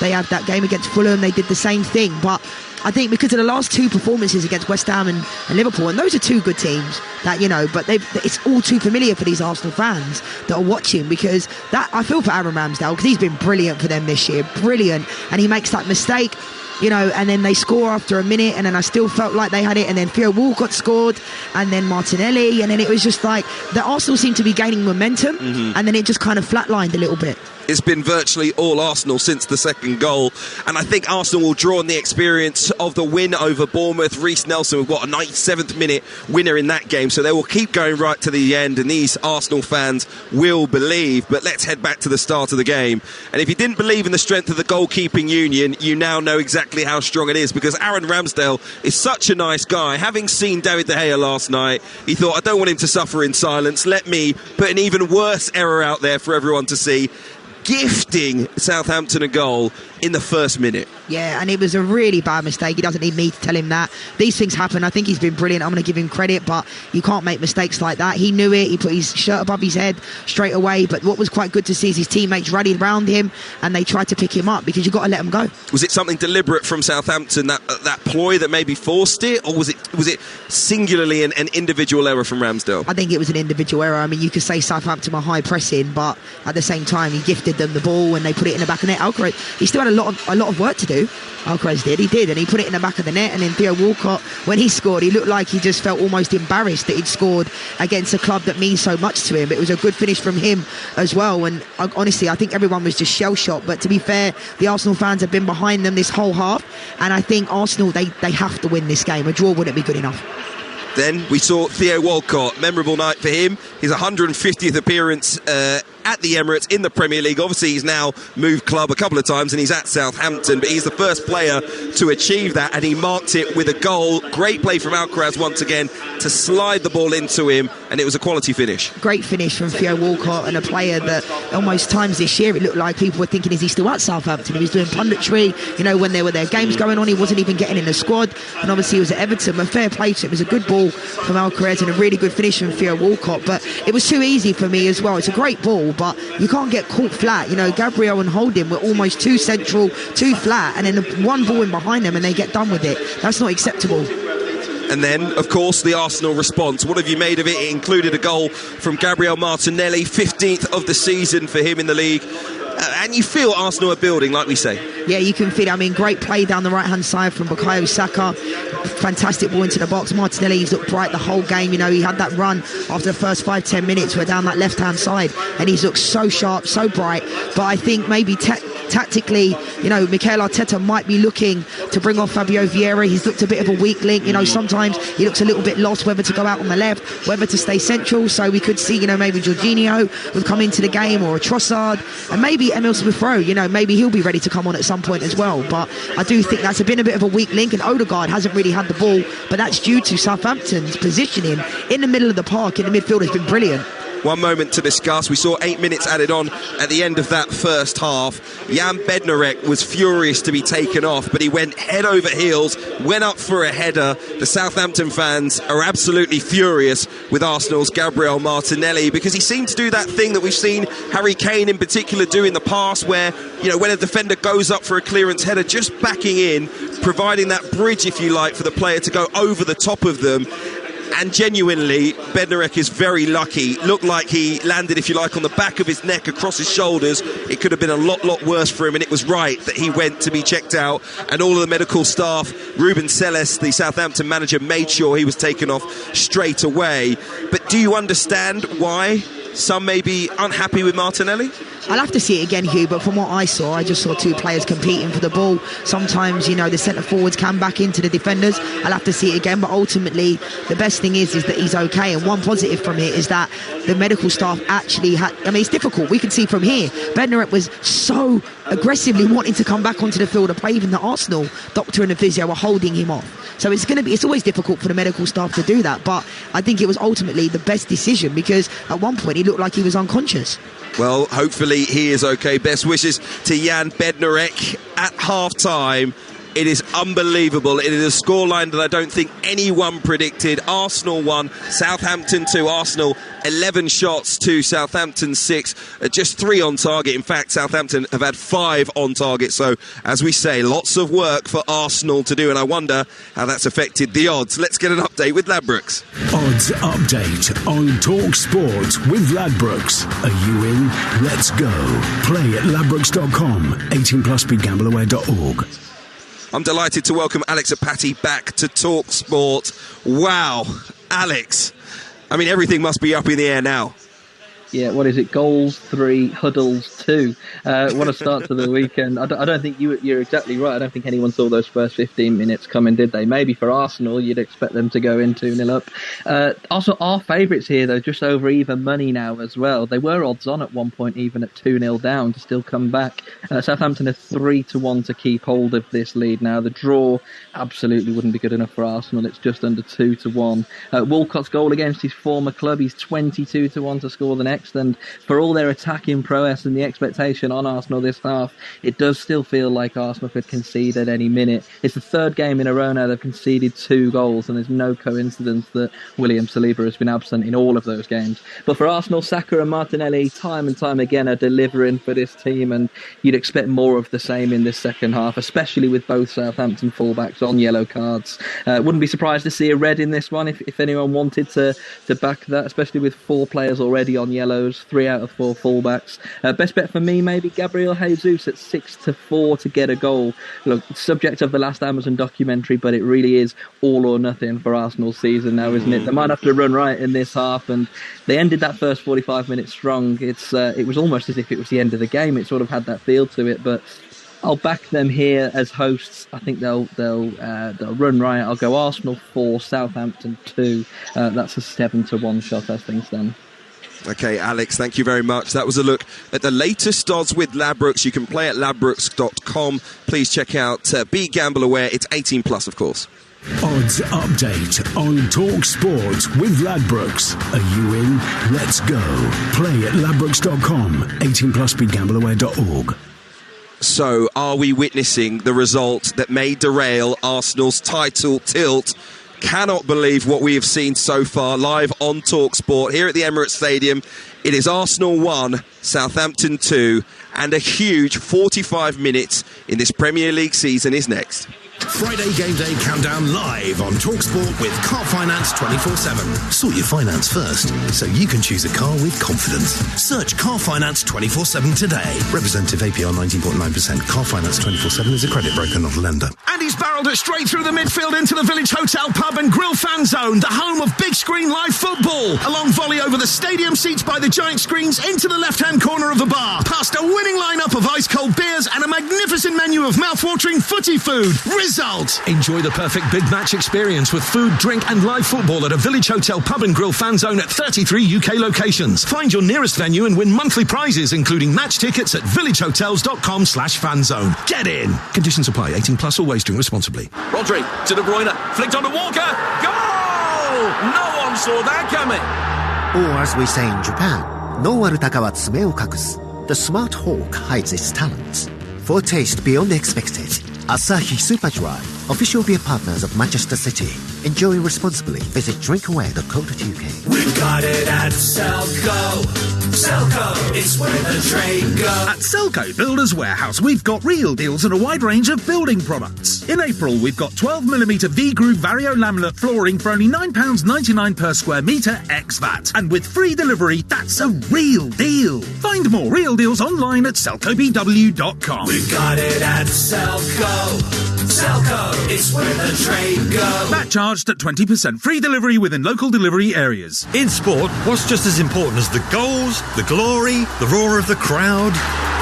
Yes, it's the half-time break. Time for a breather, a reset, to keep everything on track. In sports betting, Betfair's safer gambling tools help you do that too. Like timeouts, so you take that all-important half-time break.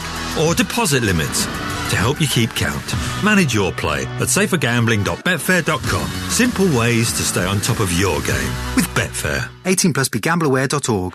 The new season is here, and The Times on Saturday has all the big interviews, insightful analysis, and stats you need to set you up for a perfect weekend of Premier League action. Subscribe today at thetimes.co.uk/football for provocative and compelling opinions from the best sports writers in the business, including James Gibbrandt, Owen Slott, and the voice of football, Henry Winter. Lovely bit of football. Try it free for 1 month at thetimes.co.uk/football. Auto renews at £26 a month unless cancelled. T's and C's apply. Bing bong. Attentions please, attentions please. We got big new news. Just Eat now does grocery delivery. No problemo if you forgot the only thing you went in the shop to buy. Want ice cream for breakfast? Caught the cat licking the butter. So, don't cry over spilt milk. Get it delivered to your door from Just Eat instead. Grocery delivery. We got it. Did somebody say Just Eat? Only available from participating stores and selected locations. Product subject to availability. Service charge may apply. See justeat.co.uk for more details. We all fantasize about our perfect home. Watching the big game cozied up in the snug. Balmy summer nights with the kids playing on the lawn. We're playing real-life football! But come on, this isn't real. Listen, if you're serious about making your fantasy a reality, find out what your home is worth instantly with a free online valuation estimate. Get real about moving. Get on the market. Most common time to obtain an online quote between 1st of June 2022 and 30th of September 2022 is under 3 minutes. Excludes Northern Ireland. Game Day Countdown live on Talksport with Now Sports. Stream all the Sky Sports action like Arsenal versus Southampton live tonight for $11.99. No contract. Search Now Sports 18 plus. Stream via internet. Terms apply. Premier League football on a Friday night. Game Day. On DAB, online, and on your smart speaker. Game Day Countdown live on Talksport. Powered by fans. Well, as things stand, we're staring down the barrel of one of the most shocking results of the season, if not the most shocking result of the season in the Premier League. Southampton written off by so many, lead Arsenal 2-1 away from home at the Emirates. Remember, if things stay the same, Arsenal will remain 4 points clear at the top of the table, but Manchester City will have 2 games in hand, and they would likely need to go to the Etihad and win. Live on Talksport on Wednesday night. The next 45 minutes, absolutely huge. The start of a massive weekend across the Talksport network. Will be live for you tomorrow, 12:30, as Fulham take on Leeds. Game Day live with Adrian Durham at 2:30. Loads of massive games, and then we will have an FA Cup semi-final from Wembley as Manchester City host Sheffield United. That is the sound of the Arsenal team coming back out onto the pitch here at the Emirates. Leanne Sanderson, very quickly, would you expect to see Mikel Arteta or Ruben Selles making changes very soon? Doesn't look like we'll get an immediate one at the break.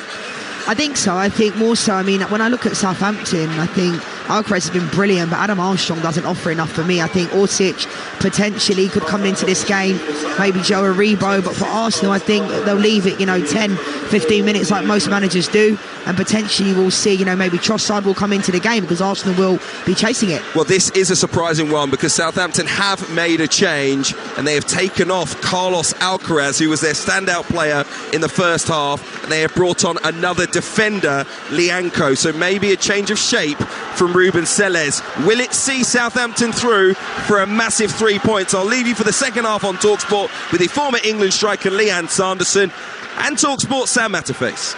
Well, Leanne Sanderson is shaking her head. Explain to me why you're so puzzled. Because Alcaraz has been their best player, not only because he scored the goal defensively, he's been doing these roles and responsibilities, but it looks like they've gone into a back five from what I can see. But I don't know, I think Alcaraz has been their best player, I really do, so I'm really confused as to that one. I really am. Lianco is on and he goes straight into the heart of the defence, and as you were saying, it is a back five now for Southampton, who I think are anticipating a bit of an onslaught at the start of the second half. You're listening to TalkSport, and Arsenal have won 11 of their past 12 home league games versus teams that start the day bottom of the table, only dropping points in a goalless draw against Burnley in January 2022. But here's a statistic for you. Arsenal last faced the bottom side when on top of the table in December 1958. That was the last time they were top and they were playing a bottom team. It finished 2-1 to Aston Villa, a defeat. Yeah, my mum was born. It's 2-1 to Southampton. Very long time ago. Sorry, Mum. History has a funny way of repeating itself. Arteta hopes that it doesn't repeat itself. He's got 45 minutes to change it. And two of the Premier League's fastest goals this season have come in this stadium. Both of them against Arsenal. That fast one today from Carlos Alcaraz has been substituted at half-time. And then earlier in the season when Bournemouth scored in the first minute, only for Arsenal to come back and win it in stoppage time, live on Talksport 2. It's 2-1. I'll go through the two lineups in just a second. Arsenal shooting from right to left towards the North Bank in the second half in red shirts, white sleeves and white shorts. Lavia engages with Partey. It goes back to Holding, who tosses it forward down the left side. Martinelli does well. Vieira takes over, left side of the area. Shut down by Ward-Prowse, he holds onto it. Zinchenko into the area, down the left side on towards Jesus. It scoops into the air. Bazunu will catch this, and it's back in the arms of the Southampton goalkeeper. So Arsenal with Ramsdale in goal, White holding Gabriel and Zinchenko. Partey is holding, Ødegaard and Vieira in midfield, with Martinelli and Saka on the wings and Jesus up top. Southampton, who have made a change, have Bazunu in goal, Walker-Peters. They have Charletta Shah, Lianco, Bella Kochap and Perot as the back five. Then Walcott, Ward-Prowse, Lavia and El Yunusi, with Armstrong working up top, helped out by Walcott whenever he can get there from the right side. 3 minutes played in the second half. We'd already had a goal by now in the first half, and it's still 2-1. The ball on the near side with Zinchenko. And his blonde hair and long-sleeved Arsenal shirt, untucked at the waist, plays it forward and down the touchline looking for Martinelli, then stops and gives it infield instead because he was slightly hesitant about the gap that was in front of him. So he goes to the right side via Holding, and now it's with Saka right tight to the touchline on the far side. A lot of Arsenal supporters are still in the concourses getting their half-time pint, and a few empty seats on the far side now as people try to jostle back for position coming back from their half-time refreshments. Saka, no such refreshments for him. Sends the ball in towards White, whose cross is steered away by Ward-Prowse and then sent up to halfway. There's no out ball now, though, for Southampton, who have now gone to five at the back. There's no one to chase down those clearances when they get the ball away from Arsenal, and it's just going to be one-way traffic, I think. I don't like this, Sam. I really don't. I know I was in disgust when Alcaraz went off, but this whole inviting pressure, and I just don't get it because it's not going to work. Clearly it's not working. Saka, Ødegaard, edge of the area, left-footed cross away by Lianco, unconventional, but got it away. It's picked up by Adam Armstrong, and then Ward-Prowse sent it out to the far side, and again it's an Arsenal body who gets on the ball before it gets to halfway. Southampton have handed the initiative here to Southampton, and Charletta Shah is trying to steer his team up to the halfway line and get them out, but they can't get out. Yeah, no, I mean, if this is how they're going to... Zinchenko just giving away the ball there uncharacteristically, like Theo Walcott's come away with it and giving it straight back to Gabriel. But I think this is how it's going to be the whole half, and I'm surprised because there's no out ball for them, for Southampton. There just isn't. I mean, Alcaraz didn't look injured, did he? No. Here is Saka onto Ødegaard. Ødegaard engaged by Ward-Prowse. Manages to squeeze it through to Lavia, who's just short of the centre circle. Hasn't got too many to aim at, but is now joined by Carl Walker-Peters, who scurries over halfway and gets to the edge of the penalty area. Martinelli comes across, but there's no one to aim at. So they give it to James Ward-Prowse. He's reluctant to put a cross in the box because only Armstrong is in there. And then Walker-Peters gets it out towards Ward-Prowse on this near side. And then they go backwards rather than forwards. Walcott spins into the channel. It's overhit and goes out of play. Why have they relinquished the threat that they had on the counter-attack?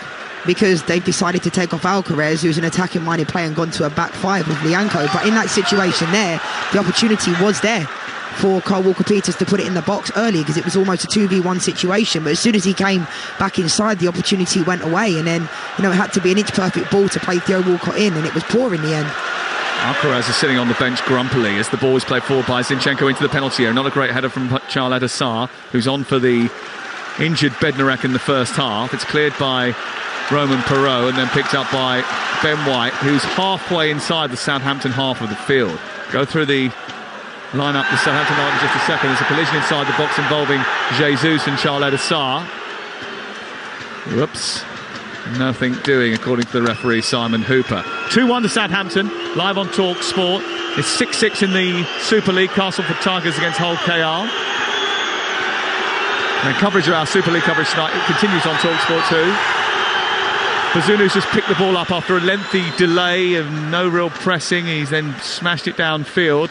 The Arsenal fans not happy about the time wasting, but it's within his gift, isn't it? He's been doing it since the first half, and he's not doing anything wrong. Why wouldn't you do that? Your team's up, and you want to slow down the tempo. Why not? It's frustrating. I don't like it when you're on the field of play and that happens, but it's a tactic that they can use. Ever done it? Yes. Of course. But I'm not a goalkeeper or a defender. Vieira has been sandwiched between two blue shirts. Free kick given, and they want to get on with it quickly, but Southampton wouldn't let them. Now they are moving it out towards the right-hand side. It's picked up by Holding, who tries to bring it forward. It's now with Zinchenko's wandered into midfield just in front of the centre circle. He's flown the ball out to White. White now looking for Saka. Saka approaching the edge of the penalty area. He's jinked it back infield and gone to White. Now it's on to Partey. It's all very tight inside the area. Ødegaard's gone down under a little bit of contact from Perrault. It was El Yunusi actually who maybe just left the leg dangling there. El Yunusi, referee says play on, nothing doing. You can see why they were appealing for that, but I don't think there was anything in that. Saka now tries to get to the edge of the box again. Ødegaard plays it back towards Saka, away by Perrault. White goes across. El Yunusi steers it towards the corner flag and will look to bring it clear for Southampton. Hasn't got any routes out, gives it back to White inadvertently. White travels into the penalty area. Here's Saka trying to flick it into a congested box. There's so many blue shirts in there.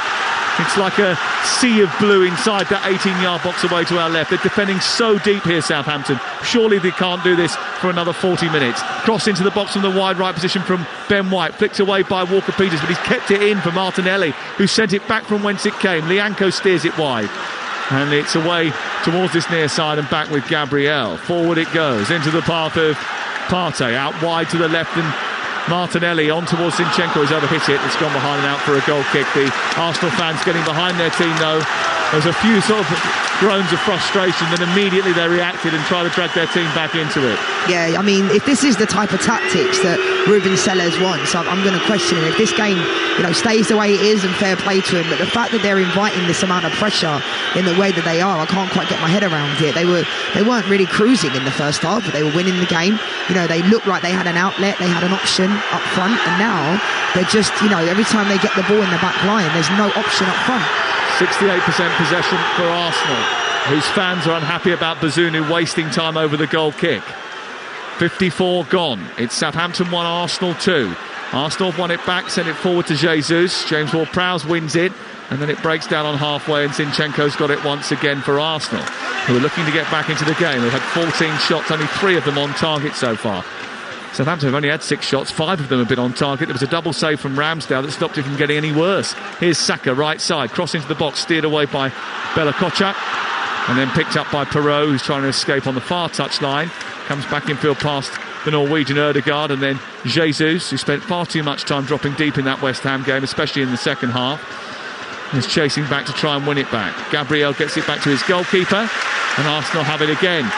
Southampton are going to be hanging on here, trying to keep hold of this lead for as long as possible. You'd expect that. I don't know if the way they're going about it is particularly wise. Here goes Saka over on the far side into the penalty area, left-footed towards the far post. Oh, it's flashed past Lianco and missed by Vieira. Vieira turns to the crowd and tries to turn up the volume. I think Lianco actually got a touch on this. We'll have to see again, but it certainly looked like a really good touch, because Fabio Vieira looked like he was going to have a gift going into the back of the net. The tiniest of touches. Trossard about to come on for Arsenal. And they've only played 10 minutes of the second half. Corner kick will be taken first. Martinelli.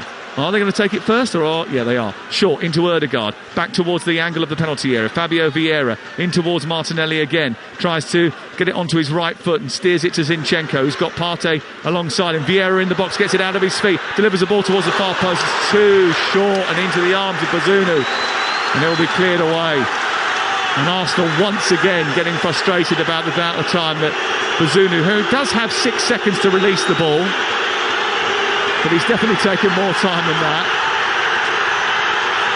Listen to that noise. Listen to it. I can't believe the referee's actually allowing this, because he's definitely, every time he's getting the ball, he's holding it for at least 10 to 15 seconds. He's been doing it since the first half, to be honest. But I still think I think I'll give a special mention to James Ward-Prowse. I think he's been brilliant. I think he's not given, the Arsenal midfield any type of look in this game, and it looks like they're about to make the substitution that I kind of said that I thought Mikel Arteta would. Off comes Fabio Vieira, on comes Trossard. I think that was inevitable, that had to happen. I think Fabio Vieira's had a poor game tonight. I think he's not had any impact on the game when he has had the ball, hasn't really taken care of it. And I think Trossard, when they brought him in from Brighton, they just expected him to just kind of play hardly any minutes or be a squad player, but I think he's actually done a really good job, and he's the type of player that bringing into the game, he's got high intensity, he'll win everything, he'll chase everything down, and he's got quality as well, so I'll tell you, good substitution. There's absolutely no way he felt as if he was going to come in and play only a handful of minutes. He is a player who sensed an opportunity and forced through the move because he was desperate to be a part of this, and now he's got a role to play trying to get Arsenal back on terms in this match. Arsenal 1, Southampton 2. 57 on the clock. You're listening to Talksport with Leanne Sanderson, the former Arsenal striker, the former England striker, and me, Sam Motherface, at the Emirates Stadium on what has been an unbelievable night, really. Watching Southampton go 2-0 in front. The noise has been terrific here. The Arsenal fans trying to roar their team back into contention. Here comes Thomas Partey. Southampton have changed their formation in this second half. They've gone to a back five. That's invited more pressure. Here is Zinchenko wandering into midfield. He's got so much time on the ball. Out towards the left. They've become passive, Southampton. Is it the right tactic? Well, we'll find out at the end of the game if they've held on to the victory. Martinelli, Zinchenko, far post is Saka, headed away by Perrault, into the left corner of the field as Southampton look at it, away by El Yunusi, but straight back to an Arsenal jersey. It's Arsenal 1, Southampton 2 on Talksport with Now Sports. And don't forget, with the Now Sports subscription, you can stream all the Sky Sports action like Arsenal versus Southampton live right now for $11.99. No contract. Search Now Sports. Trossard on the half-turn, trying to poke it through. Advantage played even though he was fouled. Referee continues as Arsenal continue down the right-hand side with Saka on to Ben White, infield to Ødegaard, trying to get the ball out to Saka. It falls to him inadvertently. He tries to square it for Trossard. Jesus is trying to pick up the pieces. It takes a deflection through to Bazunu, and Bazunu picks the ball up just in front of the goal away to our left. And here's those cat calls again. Yeah, we know he's going to waste time every single time. You can see Mikel Arteta trying to push his players up. You can see it. You know, Zinchenko having to take care of Theo Walcott, Gabriel Jesus. Every time Bazunu's got the ball, he's asking for the time. Yeah, he's given the ball away straight, kicked it straight to Partey. Partey's ball forward to release. Jesus was a little bit ambitious. It goes through to Bazunu again. If this stays this way and it gets to about the 75th, 80th minute, then there's going to be a lot of frustration around the Emirates, because I still think the Arsenal fans believe they can come into this game. But I just think sometimes when you're playing against a team like Southampton are doing in this second half, banking all 11 players behind the ball, that's when Arsenal have to be a little bit more patient. Sometimes also go route one sometimes. You know, I'm not saying play boring football and bypass the midfield, but I think Lavia and James Ward-Prowse have done a really good job tonight. Big Arsenal fan, Adrian Durham, texted me at half-time. He said he believed that Arsenal would come back. His prediction was they would come back and win the game, just like they did against Bournemouth, even if it meant that the referee had to keep playing until they did. I think that last bit was sarcastic. I couldn't work it out. It was a text message. We've played nearly an hour. It is 2-1 to Southampton live on Talksport. Bottom of the table, Southampton. Haven't beaten a top half team, Southampton. 3 managers, Southampton, against top of the table Arsenal. Here's Jesus trying to spin inside the area after the ball is played to him. Lianco right up his backside trying to stop him from going anywhere. Manages to get it clear, but again it goes to the halfway line. Arsenal get it back again. Good play from Lianco coming into this game. You know, Gabriel Jesus tried to spin him, and fair play to him. He's nice and tight. Trossard couldn't get it under control. The ball was played to him by Jesus, and he didn't manage to get hold of it. Arsenal have been sending out the second youngest 11 week in, week out in the Premier League this campaign. That must be noted. Yellow card is coming for Bazunu here, or at least a talking to from Simon Hooper. I'm watching you, he says, as Bazunu takes ages over the goal kick once again.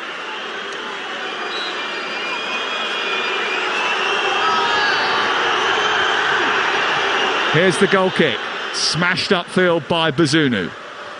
This will have a seismic impact on the title race if Arsenal do not win this game. If they don't win this game, they're handing the advantage over to Manchester City. something so basic. Bazunu's wasting time, which I completely understand, but when he's hitting his goal kicks, he's just having there's no target player. Adam Armstrong, he's not even going towards the ball. It's very strange because they're just inviting pressure this whole of the half. It's such a strange tactic because I think in the first half they were very, very good defensively, organised, but they're just inviting the pressure on. If it comes off, we'll hail him as a genius. If it doesn't, he's going to get blamed for it, Ruben Selles. Here's Martinelli down the left-hand side towards the byline, produces a cross, comes back to Saka. The ball went out, he's hit the post anyway, and it's cleared out on the far side, but the ball had already gone over the line when Martinelli crossed the ball. Yeah, and he's so quick, Martinelli. It happens to him quite often where he runs the ball out of play because he's so fast. But again, good play down this left-hand side. Kyle Walker-Peters couldn't get anywhere near Martinelli, and it does go out of bounds. The whole ball goes out of bounds, and that happens. Yeah, it was about a good yard out of bounds, wasn't it? Well, Ruben Selles hasn't been able to do much to revive Southampton's fortunes. Prior to his first game in charge at Chelsea on February the 18th, Southampton were bottom and 4 points from safety. They currently find themselves in exactly the same position. However, were they to win this, it would really tighten up the bottom of the Premier League. Really tighten up the bottom of the Premier League. I think everybody thought that Southampton would be in the dust, but they will go above Leicester City should they win here tonight and off the bottom of the table. This is why the Premier League is so incredible, because Arsenal are top, Southampton bottom of the league, and no one saw this one coming at all. But you can see the referee's spoken to Bazunu. Every time he's getting a goal kick, he's wasting time, but he's done it for 2 or 3 more times now, and the referee's not even giving him a yellow card. And you can hear the frustration mounting with inside the Emirates Stadium, and rightfully so, because this is massive. If Arsenal don't win this game, it's difficult because they've come off the back of 2 draws, Liverpool and West Ham, but 2 good teams. But this game would be pretty devastating if they weren't to win this. Even if they were to draw this game, it wouldn't be good enough. Okay, Arsenal lose tonight.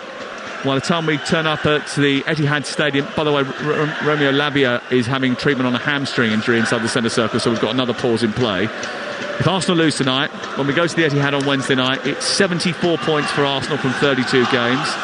When Manchester City turn up there, they'll have 70 from 30, so the gap will be 4, which means that City can afford to draw the game on Wednesday night and still have the title in their own hands. That will be 75-33 and 71-33, with the gap being 4 points and City having 2 games in hand. Yeah, I think it's more or less done if they don't win this game. That's pretty an extreme thing to say, but it's Manchester City. They're coming good. They seem to be peaking just at the right time in the Champions League as well, and you can feel it around the club. You just can. But Arsenal still have it in them. There's still long to go in this game. They still can pull it off, and I've seen them do it this year at the Emirates. They've done it against Manchester United when everybody thought when they went behind they wasn't going to come back. But the fans need to keep believing, because this is massive. If City were to beat Arsenal on Wednesday night from this position, it would feel as if the whole end of the season collapsed for Arsenal, and I don't think there would be a way back for them. And Arsenal just got to get this job done first.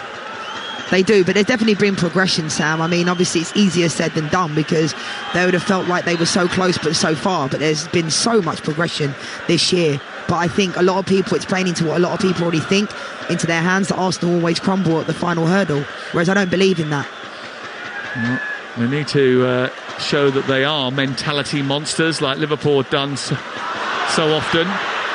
Here on the right hand side is Kyle Walker-Peters looking to try and get the ball into an advanced position, trying to cross it, took a deflection, goes behind and away for a Southampton corner.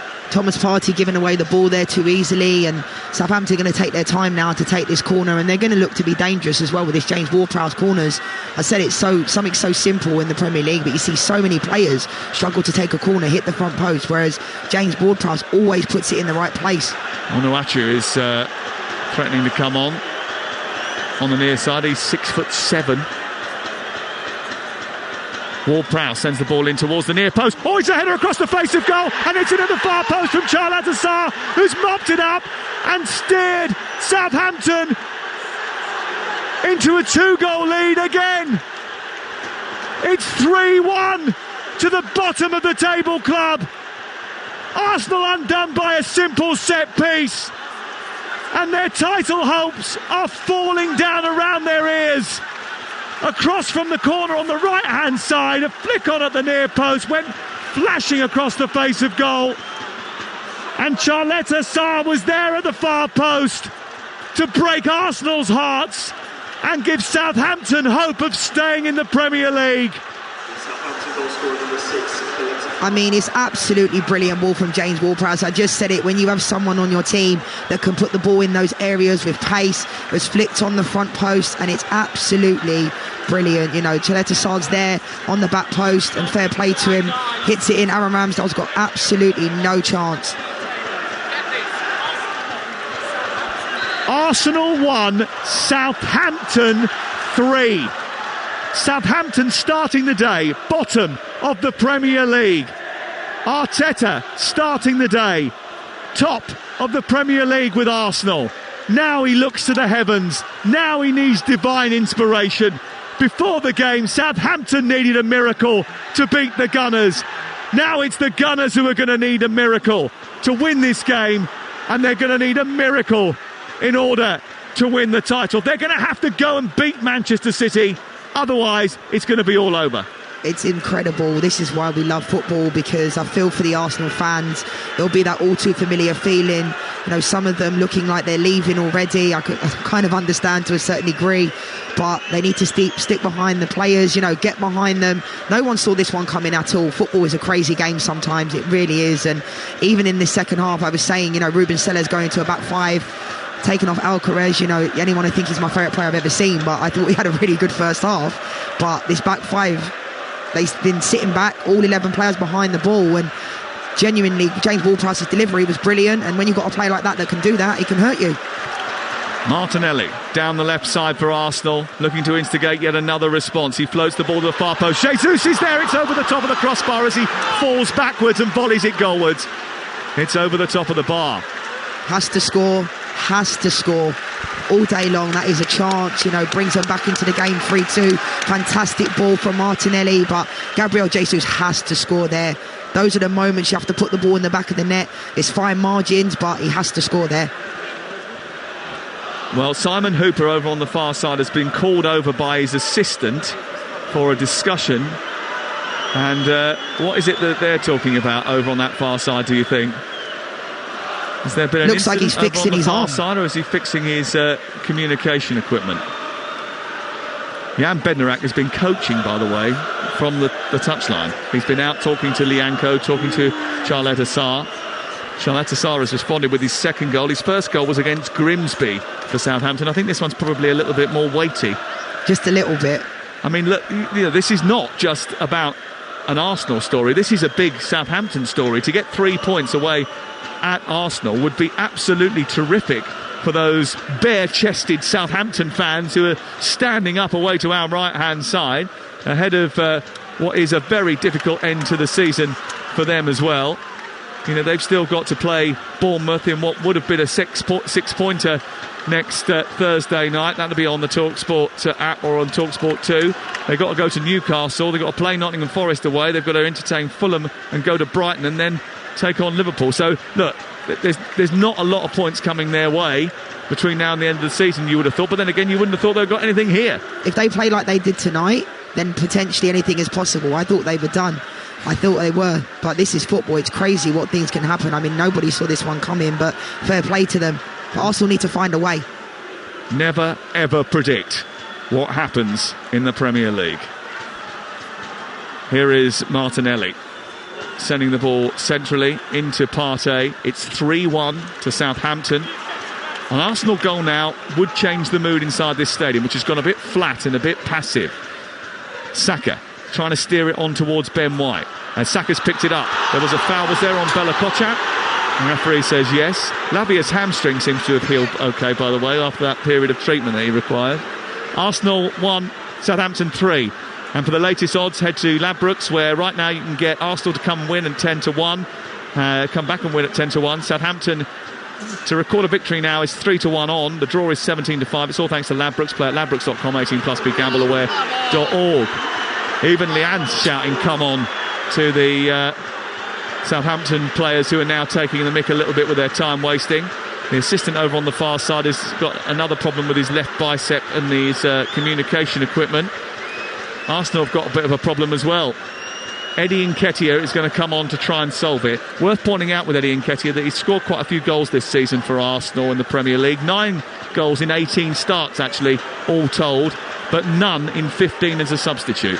And he did well, during that period of time when Gabriel Jesus was out injured. I think he did an okay job. I don't think anybody expected him. I'm surprised that Zinchenko's going off. I know tactically they need to make a substitution, but, he's an attacking-minded player. I wouldn't have taken Zinchenko off in that situation at all. I think I probably would have taken off maybe Holden, put Ben White in as a centre-back, because Zinchenko is so attacking. So I'm not sure about that substitution. They need to get on another centre-forward in Eddie Nketiah, but I'm not sure about that. What I'm not sure about is the formation, and nor are the Arsenal backline either. I wonder whether they're going to three. I mean, they can't be going to 3 at the back, Leanne, can they? No, but it also looks like Thomas Partey might be filling in there as well. Maybe they are going 3 back. I mean, they desperately need to score. So well, it 3 looks at like the they back are. with aggressive wing backs almost as wingers in Martinelli and Saka, possibly. Partey's definitely playing in midfield. White will play right back at the moment, and then maybe Martinelli's just going to play left back as an aggressive left back. Yeah, it looks like that. It looks like they've gone into a 3, but that has to happen. It does, but I would have kept Zinchenko on, 100%. I'd have kept him on. Oof. Big 17.5 minutes for Arsenal. 3-1 the score to Southampton. Southampton, who never win here. The last time they won here in the league was 1987. How old were you in 1987? I wasn't born yet. Year before I was born. Right, everyone's shaking their head and saying, I wasn't born. Hugh, were you born in 1987? Yeah, he was, yeah. Me too, I was 9. Here is Holding over towards the far side. Finds Saka, cuts in. He's sandwiched between Roman Perraud and El Yunusi. It's a free kick over on that far touchline. The Southampton fans trying to recreate the Manchester City Poznan over on the far side. That'll go down well. And Arsenal fans not happy. William Saliba's wearing a big yellow puffer jacket sitting behind the Arsenal bench. He looks absolutely gutted. If you've heard any industrial language bleeding through our effects mic, I think that's because of the frustration that some of the supporters here behind us are having with the way that Southampton are conducting themselves. Well, they're still trying to fix the linesman's arm equipment.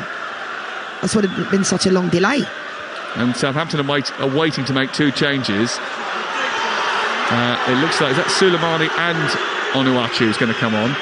The linesman over on the far side is having his batteries changed. Look, there's a little box that's being taken out of his sleeve and a couple of wires being readjusted. Yeah, take that one. A new one here, just got it out of the packet.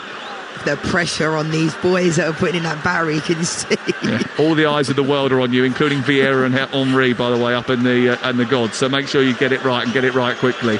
It's another delay. 75 minutes on the clock. Is it Romeo Beckham sitting next to Thierry Henry? I still can't believe he's an Arsenal fan. I really can't believe Romeo Beckham is an Arsenal fan. But fair play to him. Well, they live round the corner, don't they? The Beckhams. Yeah, but his dad, Who was his dad again? I can't remember. His dad's worried about the James Ward-Prowse free kicks that keep coming in because he's going to nick his record. Yeah. We're back underway eventually. The linesman arm is working. It wasn't his arm that's the problem, by the way. They haven't switched that out. It's the little power pack for his communication stuff. If his arm was not working, we'd have a real problem with that flag over on the far side. 3-1 to Southampton. 15 minutes to go. Big 15 minutes to Arsenal. This is crucial times. They've thrown away a 2-goal lead at Liverpool. They've thrown away a 2-goal lead at West Ham United. They've allowed Southampton to establish a 2-goal lead twice in this game. It's falling down around their ears. And they're getting a little bit spicy and angry. Adam Armstrong has just disrupted the taking of a free kick and is going to get a yellow card. They're doing every tactic they can to try and delay the game, and rightfully so. Adam Armstrong picks up a yellow card, but fair play to Southampton. I thought they looked really good in the first half, organised, and I critiqued Ruben Sellers at half-time going in the back 5, but it seems to have worked because Arsenal can't break them down. Arsenal coming forward down the right. Saka trying to get ahead of Bella Kotchap.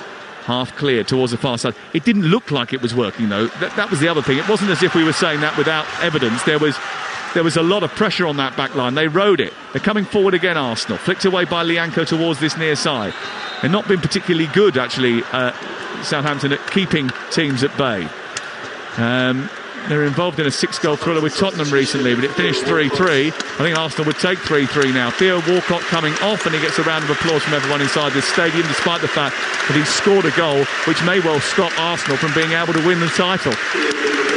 It's nice to see Theo Walcott getting a good reception. He spent 10 years at the club, good servant to the club, and it's nice to see. I mean, they probably would prefer if he didn't come here and score, but he showed a lot of respect in when he did that. And Adam Armstrong's coming off as well, and I don't think he offers enough. I really don't. I think if they could have, I know Shea Adams is injured, but I think if they had someone up there that had a little bit more about them, I think they'd have a lot more threat going forward. Well, when they bought Paul Onuachu from the Belgian league, he was the top scorer in Belgium. He hasn't scored yet for Southampton, but he's up to lead the line. He is 6'7" tall. He's massive, and he's going to be a real handful. Trossard down the left side with Arsenal on the attack now, searching for a goal that might just give them a spark of hope to get back in the game. 3-1 the score to Southampton. Southampton having a desperate season, struggling for points. They've really struggled in terms of form. They've lost 14 of the last 19 before today, but they're winning here. Here is Jesus, lovely turn into the area, looking for Trossard. Good challenge, comes back towards Ødegaard. Was there a handball by Ward-Prowse? Ødegaard tries to set it up for Partey. Another block by Lavia. Comes to Partey again, edge of the box. Wide left it goes for Martinelli. They're trying to recycle it here. That was a big chance for Arsenal. They didn't take it. It was scrambled away by the Southampton defence that was trying desperately to dig it out. It comes back out towards the edge of the penalty area in Ødegaard. Then White chops it onto his left foot and floats across towards the far post. Martinelli brings it down, goes wide of the defender, sends Walker-Peters on his backside, comes back to Saka, strikes it, hits Nketiah, and it's cleared away. Arsenal are coming after it, but they just, every single time they're getting in front of goal, the Southampton players are defending with their lives. I'm sure the Southampton fans must be thinking, where has this performance come from? Where has this been all season? Because individually, yes, we've spoken about the lack of quality, but the hunger, the fight, the desire that they're having is incredible. They're throwing themselves in front of everything, but Arsenal need to try and break them down and have better quality in front of goal. Jesus trying to turn, twists his behind and away by Bella Kotchap as he gets into the right wing position. It's poked out on the far side, and it's away for a corner kick to Arsenal. 12 minutes on the clock, plus an incredible amount of stoppage time, I imagine, if the first half was anything to go by, and certainly there's been quite a lot of stoppage time in the second half to be added to. Saka to take the corner kick, far side. He's got 6 to aim at in the centre. Arsenal have thrown on Nketiah and Trossard second half. It's towards the far post, away by Bella Kotchap.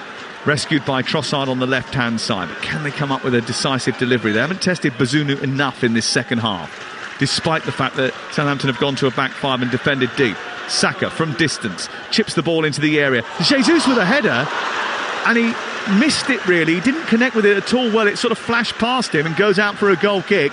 That was a chance. Yeah, he's got to do better again. I mean, I know he's appealing for a corner, but it just looked like he just completely missed the ball. And he did. I think it was maybe a more difficult chance than the first one, but he's got to make a connection. There's no reason why he didn't make a connection with the ball. Maybe potentially he's appealing that it came off Lianco, but he's got to make a better connection. Well, the official timing of that first goal was 28 seconds. Walcott's 14 minutes. Charles Sarr on 66 minutes. In between time, Martinelli did get Arsenal on the scoreboard with a volleyed goal from a set piece. But since that third goal has gone in, this place has just sort of lost its lustre a little bit. It will get it back if Arsenal can come up with a goal. There's 10 minutes to go. The Southampton at the moment are defending for their lives, and they're just about getting away with it. Arsenal's finishing hasn't been good. They've had a couple of big opportunities. Ben White had one cleared off the line at the end of the first half.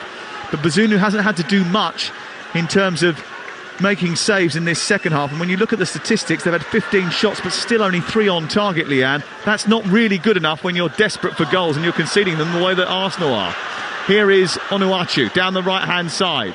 trying to lumber down past Gabriel, who times his tackle and puts it out of play on this near side. That's exactly what you need, especially a player coming into the game, hold up the ball, run the channels. He's done a very good job there. But I think with Arsenal, they haven't really created a lot. You know, you look at their star players in Bukayo Saka, Odegaard haven't really been in the game at all, apart from the assist that Saka got for Martinelli. But Odegaard hasn't really had much of an impact on this game, and obviously Granit Xhaka not playing, it changes the way that Odegaard and those types of players play, because they have to drop a little bit deeper. So taking nothing away from Southampton. Lianco into Onuachu, who dived on the floor, and then I don't know what he did with the ball. Maybe he sort of touched it with his arm, but the free kick has been given inside the penalty area away to our right hand side. So later on, 10 o'clock tonight, well, in fact, I'm going to tell you this now, I'm going to be honest with you, it ain't going to be 10 o'clock, but just after 10 o'clock we're going to be late opening on the Sports Bar tonight. 03717 223344.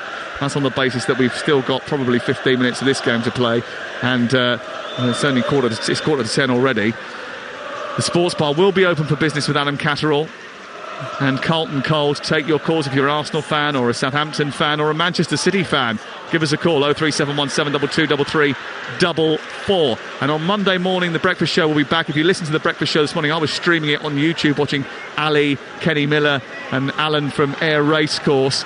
Laura and Ali will be back on Monday to pour over all the weekend's results. I don't think Laura will be particularly happy after this result if it stays as it is. She'll be on air from 6 o'clock on Monday morning. And if you fancy something different, then Chris Evans' Breakfast Show is on Virgin Radio at 6:30 every morning, every weekday morning. They had Niall Horan and Gunter Steiner from Drive to Survive on during the course of the week. They also had Dexter Fletcher and Lenny Henry on this week as well. That's Virgin Radio. Here on the edge of the penalty area, Arsenal trying to probe and look for a way back into this game. Saka trying to go down the outside of Perot. Gets it left-footed, sends it towards the near post. It's too close to Bazunu. Just sums up their night, really. I mean, they were all lining up on the back post. It was good play from Bukayo Saka to cut inside, but it goes straight into Bazunu's hands, and we know what he's going to do now. He's going to waste time. And you can see Eddie Nketiah just kind of lurking around, waiting for him to drop the ball down. But he's taking forever, Bazunu, every single time he's getting the ball. But Arsenal have only got themselves to blame, really. I mean, I know it's easier said than done. Because, you know, losing in a game like this at home against Southampton, bottom of the table, is not acceptable. You know, giving away 2-goal leads isn't really acceptable in a title race. You're not going to win the league like that. Manchester City don't do that, do they? And that's why they always seem to win. Manchester City coming into form at just the right time. They've dropped hardly any points in the last few matches, where Arsenal have been dropping them for fun. It's why they've been able to catch up, and it's why, if it stays like this, Manchester City will be, well, they're already hefty favourites.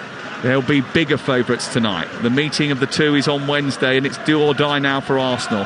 Here is Saka inside the area. He thinks he's fouled by Ward-Prowse. Simon Hooper says, get up, play on. No penalty. They'll have to win. They will have to win on Wednesday night. If they don't win on Wednesday night, their hopes of the title are surely in the dust. Here is Martinelli. Back to Gabriel. On halfway is Partey down the left channel. Nketiah gets fouled needlessly by Lianco, gives away a free kick, and there's another substitution being made here. And Reece Nelson, he of dramatic late goal fame. Can he replicate that again? Unlikely. The way things are going at the moment, they need divine inspiration. But Nelson is on, and Martinelli is off for the final 6 minutes of this game. It's a good opportunity here for Martin Odegaard to put the ball in the box. Good position, good movements needed. Ball in towards the box, headed away by Onuachu, but only as far as Saka, who's got it back edge of the area. Trossard with a low ball, which is blocked by Lianco. It's a tightly packed defence, and Saka trying to get it round the back for Gabriel, and he tried to reach with every sinew of his body, but couldn't quite stretch enough to guide it back across the face of goal, and it flicks behind and goes out for a goal kick. This is quite a substantial dropping off from Arsenal. To lose 2-goal leads at West Ham and to Liverpool, they were the sign. But this is a collapse. And unless they can somehow revive themselves to beat Manchester City on Wednesday night, you fear that this wonderful collection of youngsters that Arsenal have put together this spirit that has driven them from a team that couldn't hold on to a Champions League place last season to fighting it out for the title this season, are going to lose the opportunity to take it late in the Premier League season. And it's so difficult because it will feel like that all too familiar feeling, you know, crumbling at the final hurdle. But I'll feel for the Arsenal fans, but I think it's important. I know it would be easier said than done now, but there's been so much progression this season. But for it to crumble in this way that it has done in the last 3 games, especially going ahead in these games as well, not in this one, I think the Arsenal fans will feel like that all too familiar feeling. Partey, poor ball forward straight to Romain Perraud. Southampton, the first time all season that Southampton are going to beat a team that's currently start the day in the top half of the table. It's a result that is reverberating around East Manchester, producing a spine-tingling sense of meant to be, maybe, for those under Pep Guardiola's tutelage. Whereas in these parts, it's sickening. A sucker punch that winds you into a state of confusion and chaos. It disorientates you. Imagine those Arsenal fans, some of whom are leaving early. They know the game is up. They're off down towards those watering holes to drown their sorrows. They think their team have thrown it away. And it isn't over because there's so much more to play for. They could beat Manchester City on Wednesday night and it would be back in their hands again. But they fear that stomping, galloping, unbelievable, relentless winning machine that Manchester City have become in the second half of the season. And they know that their team look as if they're running out of gas. The ball is with White far side into Ødegaard. 3-1 is the scoreline. Back to Ødegaard, edge of the area. Left-footed shot towards the far corner and scores! And maybe there's hope of rescuing a point. Maybe. There's still a goal to get. But Ødegaard, with a captain's goal, has put them within a goal of levelling it up at the Emirates Stadium. It's 3-2 Southampton, and there's still a lot of time to play. Leanne Sanderson. Great finish, great 1-2 with Ben White and Martin Ødegaard, who I think's had a really quiet game tonight, had no impact on the game. There's still time. There is still time, you know, but Arsenal need 2. They don't need 1, Sam, they need 2. You know, but fair play to them, they're coming back into the game, and there's still enough time. There'll be quite a lot of additional time at the end of the game as well, due to all the injuries and the substitutions, but you can feel it. The Arsenal fans have been right behind them the whole game. Some have left, yes, but it's football. That's what people have their prerogative to do whatever they want to do, but the pressure will mount now. Well, another goal now, and all of a sudden they'll start to believe that they can turn it round completely. I mean, we've played only 85 minutes, and there is going to be, I think, at least 7 or 8 added on, if not more, at the end of this game. That's a good chunk of time for Arsenal. Ball sprayed by Ødegaard out towards this near side. 89 minutes on the clock. And here is Gabriel back into Thomas Partey. There's the 89th minute. So 1 minute plus added time. Is that enough time to get an equaliser? Is it enough time to get 2? Maybe not. But they've got to give it a go, Arsenal. The season rests upon it. Ødegaard into Nketiah, touched it back. Jesus blocked by Lianco and steered towards the near side. Great play. I was waiting for the net to ripple. It almost looked like it could have been a handball as well, but you can feel it. I feel like a goal's coming, Sam. I really do. Gabriel down the left towards Ødegaard. The stadium will have its roof taken off if there is a goal here. Down the left it goes to Gabriel again. Plays it against the knees of Walker-Peters. Arsenal have got to get everyone forward. They've got to come up with something. We're going to see how much added time is given to this game in just a moment. Trossard sends it through, right the way through. Comes back to Nelson, steered back into the open penalty area, and it's in by Saka! Bukayo Saka scores an equaliser in the 90th minute of the game. Maybe, just maybe, with 8 minutes of added time to be added on, there might even be a winner. And all those that have left the Emirates Stadium are clambering up the stairs. Let me in, let me in, let me in. Wow, I'm going to do the lottery, Sam, because I said I could feel it come in, and you could. I mean, Arsenal can definitely do this now. 8 minutes, great ball from Trossard, you know, plays to Reece Nelson. and Bukayo Saka's there to tap it in, and this place has absolutely erupted. I wonder if all those people that have left will be trying to get back into the stadium. Absolutely incredible. Incredible. The noise. Unreal. The game. Even more bizarre and dizzying. It's a match that knocks you off your feet. Football, eh? Bloody hell. It's unbelievable. It really is. 8 minutes. I mean, it's possible. I feel for Southampton, but this is what Arsenal have done this season. You can feel it. There's a different feel around the squad, the team, the Emirates, and it's incredible. It really is. Here they come again. Nketiah nodding it down, looking for Jesus, away by Lianco. There's 8 minutes of added time to play. We've played only 1 minute and 18 seconds of those. It's on to Trossard, round the corner. Ødegaard now. They just need a goal, Arsenal. Just a goal. They got a late goal at Aston Villa, a late goal against Bournemouth. Can they get one here? Here's Gabriel. On to Partey. Partey now coming forward. Edge of the penalty area is Reece Nelson. The noise is deafening here at the Emirates Stadium. Can Arsenal come up with a goal? Trossard threatening to shoot. Gets to the edge of the penalty area. Does shoot left-footed. Hits the top of the crossbar. Wow. What a strike from Trossard. What a strike. It looked like he was going to, potentially pass it, but he got it. His opportunity. You can see all the players are going absolutely mental at the fans to keep going. You can see James Ward-Prowse now sitting down, looking like he's going to waste some time. But great. I mean, this is fantastic. The fans have been behind them the whole game, and what an atmosphere it is at the Emirates. This game has been absolutely brilliant, and none of us saw this coming at all. And Arsenal can definitely get this win. They definitely can. And they have to win. The draw isn't good enough.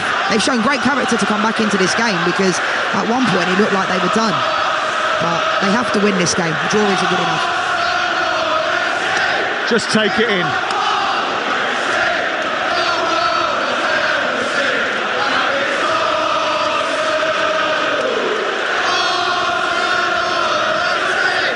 Well, there's a bit of a confrontation on the far side between some Arsenal and Southampton fans, but on the pitch it's been a battle. I mean, I've got to admit, at 3-1 this place was so flat you thought there was no way back for Arsenal. They're going to get a point now at least, you feel.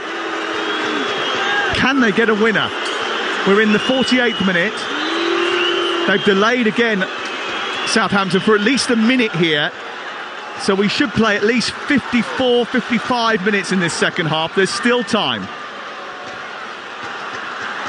Trossard, poor ball, given away to Sulemana on the right-hand side, encouraging an attack. Towards the far post it goes. It goes past Onuachu and then further cleared by White, picked up by Jesus, who's fouled by Diallo, who's come on as a substitute. In the melee, it's a yellow card. Free kick to Arsenal. They need to get it moving quickly. 49 minutes on the clock. We had 8 added. So we're into the 95th minute now. Here we are. The ball is on the halfway line. Ødegaard coming forward, plays it wide towards the right-hand side. Is there a goal in Arsenal that will keep the title showdown alive on Wednesday night to such an extent that it will still be in their hands? It will be up to them still. If they get a goal, it will be.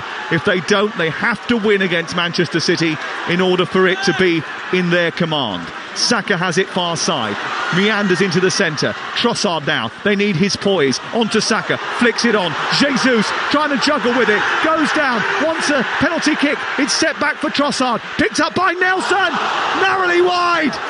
Took a deflection and went behind. Jesus still wants a penalty. From first look, it didn't look like a penalty to me. I think his first touch lets him down. I think, again, he has to do better. I think sometimes he shows great athleticism and pace, but he sometimes just needs to slow it down a little bit. I don't think that's a penalty. Corner kick for Arsenal. 50 minutes played. Ramsdale's asking if he can go up. No, you can't. Partey moves into the penalty area. Trossard asking a question. Andre Marinard getting barracked by Arteta.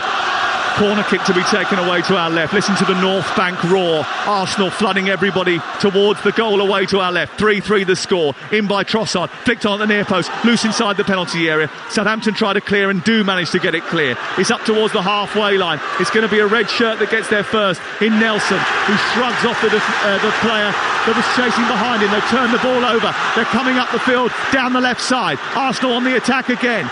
Minute number 51. It's picked up by Gabriel Jesus. He's played it infield towards Gabriel. Gabriel strides forward now, needs an outlet. Reece Nelson provides it down the left touchline. He twists, he turns, he gets it onto his right foot, produces a cross, steered away by the defence. It's won back by Nelson. He gets up, is told to get up by the referee. They can't clear their line, Southampton. He goes over the halfway line, but Ramsdale has got it. They need composure. They need just one big chance. They need an opportunity. If they get it, they must take it. Maybe the season is in the balance here. 3-3. Ball into the box is a poor one from White. Jesus keeps hold of it, edge of the penalty area. Ward-Prowse gets it clear. It's as far as El Yunusi, who tricks his way past Partey and drags Southampton up the pitch. The ball is lost in midfield, but it bounces through to Ward-Prowse as a free kick for El Yunusi, and more time will be wasted. That was a foul, and initially, about 2 minutes ago, we never had a moment to take a breath. Diallo's gone flying because Reece Nelson just body checked him. It was definitely a foul, but I think the referee was never going to give it because he's here at the Emirates and the fans would have gone mental. But now it's a free kick to Southampton. Arsenal haven't won the title in 18 years. You can sense the tension. Will the fact that they came back from 3-1 down and 2-0 down give them the confidence to go into that game on Wednesday night believing they can win, or will there be too much damage done in the last 3 matches? No, I think they will give them more confidence than the belief. I mean, the fact that they looked like at one point when it was 3-1, they never looked like coming back into this game, but they have done. They've shown great confidence. It won't feel that way because they need to win. A draw isn't good enough. We played the 7 of the 8 added minutes here, but there will be more. Live on Talksport. 3-3 the score. Away by Southampton up into the Arsenal half of the field. Arsenal need to get it at the other end. White hits it over his head. Someone needs to get their foot on the ball. Partey will do that. Now Trossard, and they start to sprint forward like the Red Arrows up towards the halfway line. Nelson takes it on down the touchline. He's got Gabriel in advance of him. He needs it back or he needs it centralised here. Gabriel wanders forward, plays it into Partey. Space on the far side. Partey's going to shoot and he's ballooned it over the bar. No.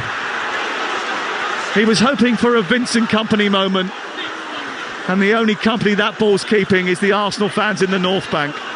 So difficult because you could see why he's hit this one, but also the better option was Odegaard. Ben White was on the right hand side, Gabriel Jesus was there, but I could see why he hit it, but the better option was there.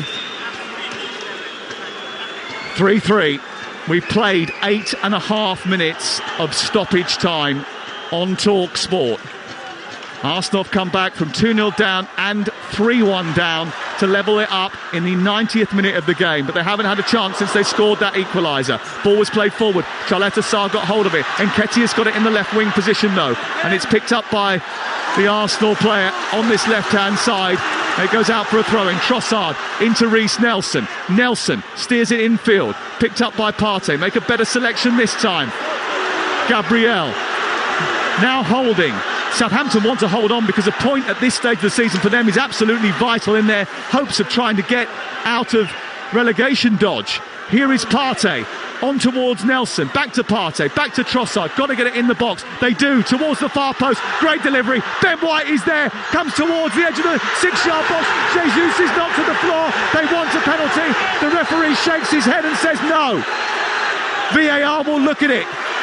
Be a massive call for VAR to look at that. Ball sent forward by Odegaard, runs into Onuachu. Ball's picked up on the right side. Holding, tries to win it back. El Yunusi scurries. Partey keeps hold of it, turns it round.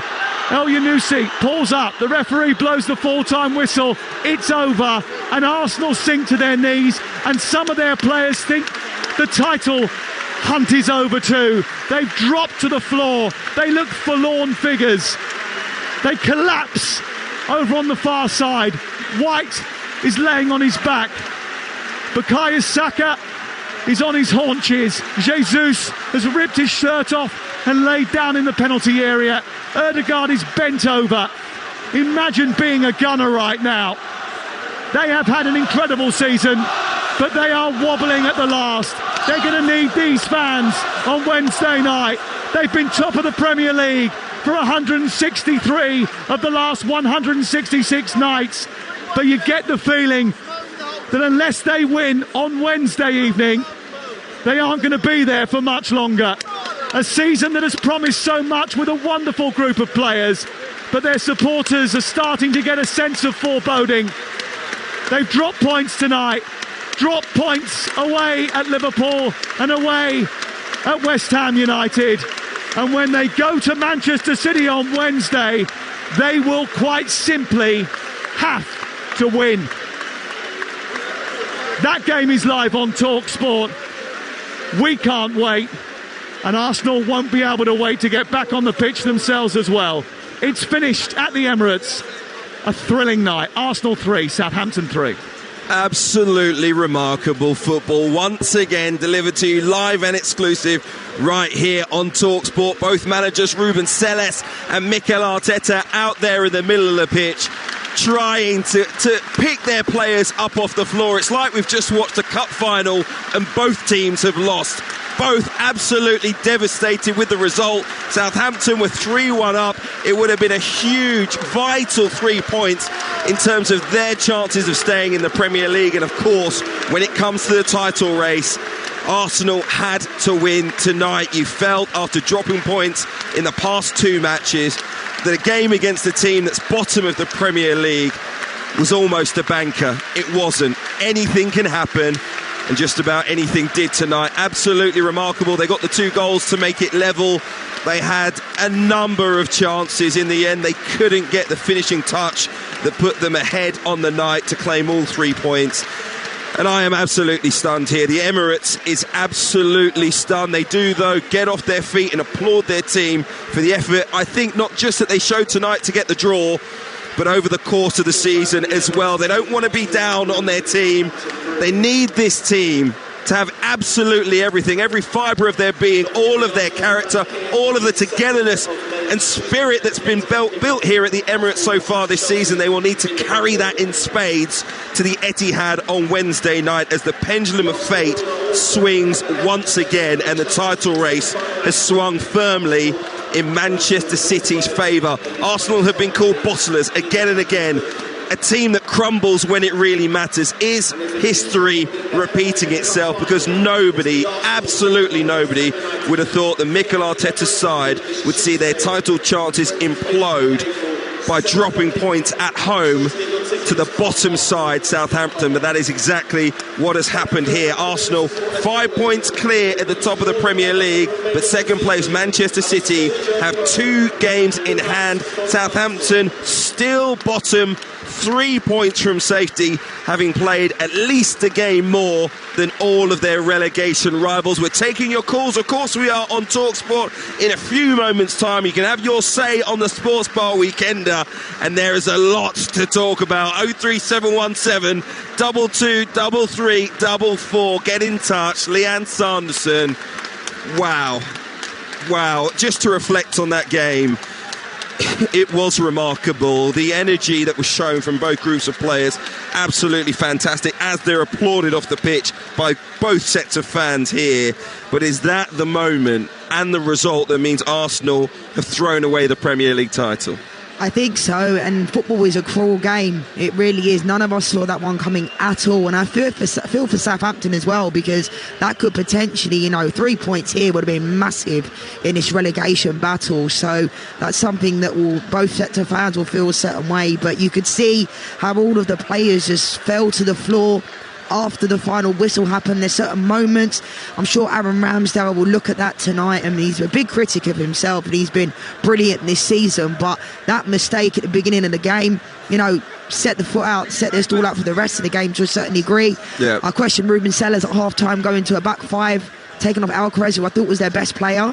But at the same time, you know, they went 3-1 up. Yeah, they did. And football's a crazy game. It really is. You know, James Ward-Prowse puts in a fantastic ball. But what I loved about being here tonight, you know, I spent 12 years at Arsenal, and the fans were absolutely brilliant. They didn't get booed off the pitch. If this was this time last season, the fans would have been booing them off the pitch. But there's a different feeling around the club, and that's all the fans want. Their players to leave everything out there. And the way they fell to their feet after the game, fell to their knees, you could see they left everything out there. They did, Hugh. And I think this could really, obviously, I think it's in City's hands now. I think that ultimately that is what this has come down to. Wednesday's a big ask. They can still do it, but they'd rather get out of here. If you just said to any Arsenal fan in this stadium 20 minutes ago, would you take a draw, they would have absolutely taken it. Obviously they want to win, but 3-1 down with 10 minutes to go, for them to show that type of character, to come back into the game that way, shows you how much they progressed. Ultimately though, it will feel like a loss, because I think firstly the pendulum swinging in Manchester City's favour, but also the game immediately next is against Manchester City, and they have to pick themselves up now. They cannot allow this result to affect them psychologically and emotionally, because Manchester City will pounce on any weakness if they get the opportunity. They will, and I think, you know, certain players like Granit Xhaka didn't play tonight. Fabio Vieira I thought was really poor, and against Manchester City you cannot have any passengers. They don't have anyone. They have so much quality, but I do think this Arsenal team can still do it. And I think what annoys me the most is that a lot of people are going to be saying, oh, they bottled it, they crumbled. I'm going to look at the positives from this team this year, because I think they've been brilliant, and I think they've showed a lot of heart and a lot of fight. But ultimately you can't give away 2-goal leads in the previous 2 games and expect to win the league. You can't draw with bottom of the league. You know, sometimes football doesn't pan out the way we all expected. We thought Southampton would have come here tonight and get absolutely annihilated. We all did, right? But this is football. Anything can happen. We've seen that. But you cannot drop points against these teams and expect to win the league. You can't. Manchester City don't do that, do they? They looked wobbly at the beginning of the season, and then look what's happened. They're peaking at the right time. So, but one of the things Manchester City have is a very deep squad. With Xhaka missing tonight, we saw a poor performance from Fabio Vieira. With William Saliba injured, we saw Rob Holding. He didn't have a brilliant game either, to be perfectly honest, and Arsenal fans will tell you it's just not the same since Saliba has been out of that defence. That has coincided with this poor period, if you like, for Arsenal. They have to go to the Emirates live on Talksport and get a result, most likely a win, if they are going to lift the Premier League title. We're taking your call. Sports Bar Weekend on the way. Get in touch. Arsenal fans, how are you feeling after that? Southampton fans, it could have been all 3 points, and City fans, you must be delighted. 03717 223344. Let's pick our man of the match on Talksport with Car Finance 24/7. Man of the match on Talksport with Car Finance 24/7. Sort your finance first, so you can choose a car with confidence. Search Car Finance 24/7 today. Representative APR 19.9%. Car Finance 24/7 is a credit broker, not a lender. Well, there's a number of players that we could pick tonight, but I think maybe Armel Bella-Kotchap at the centre of the defence for Southampton was one of those that you would maybe say everything that came into the box that went near him, he managed to deal with. I think maybe that's a player that you could... But it was more of a team performance, if you like. Yeah, it was. It's difficult because I think for Arsenal, Martinelli was their best player. I think he looked positive. But I think, for me, James Ward-Prowse as well. I thought he was brilliant. You know, he does all these small things that I think people don't really appreciate from a footballer. But he never gives away the ball. He always leads. So I think it'll be a toss-up between Bella-Kotchap and James Ward-Prowse. OK, those, if you like, are our men of the match from today's game on Talksport with Car Finance 24/7. Just search Car Finance 24/7 today. Man of the match on Talksport with Car Finance 24/7. Say hello to hassle-free car finance. Search Car Finance 24/7 today. Representative APR 19.9%. Car Finance 24/7 is a credit broker, not a lender. Sam Matterface just made his way down into the belly of the Emirates Stadium. He will be speaking to Mikel Arteta and Ruben Selles, a couple of the players as well. You'll hear their reaction on the Sports Bar very, very shortly. Leanne Sanderson, thank you for being great company tonight. We have seen an incredible game here on Talksport. We've got another game.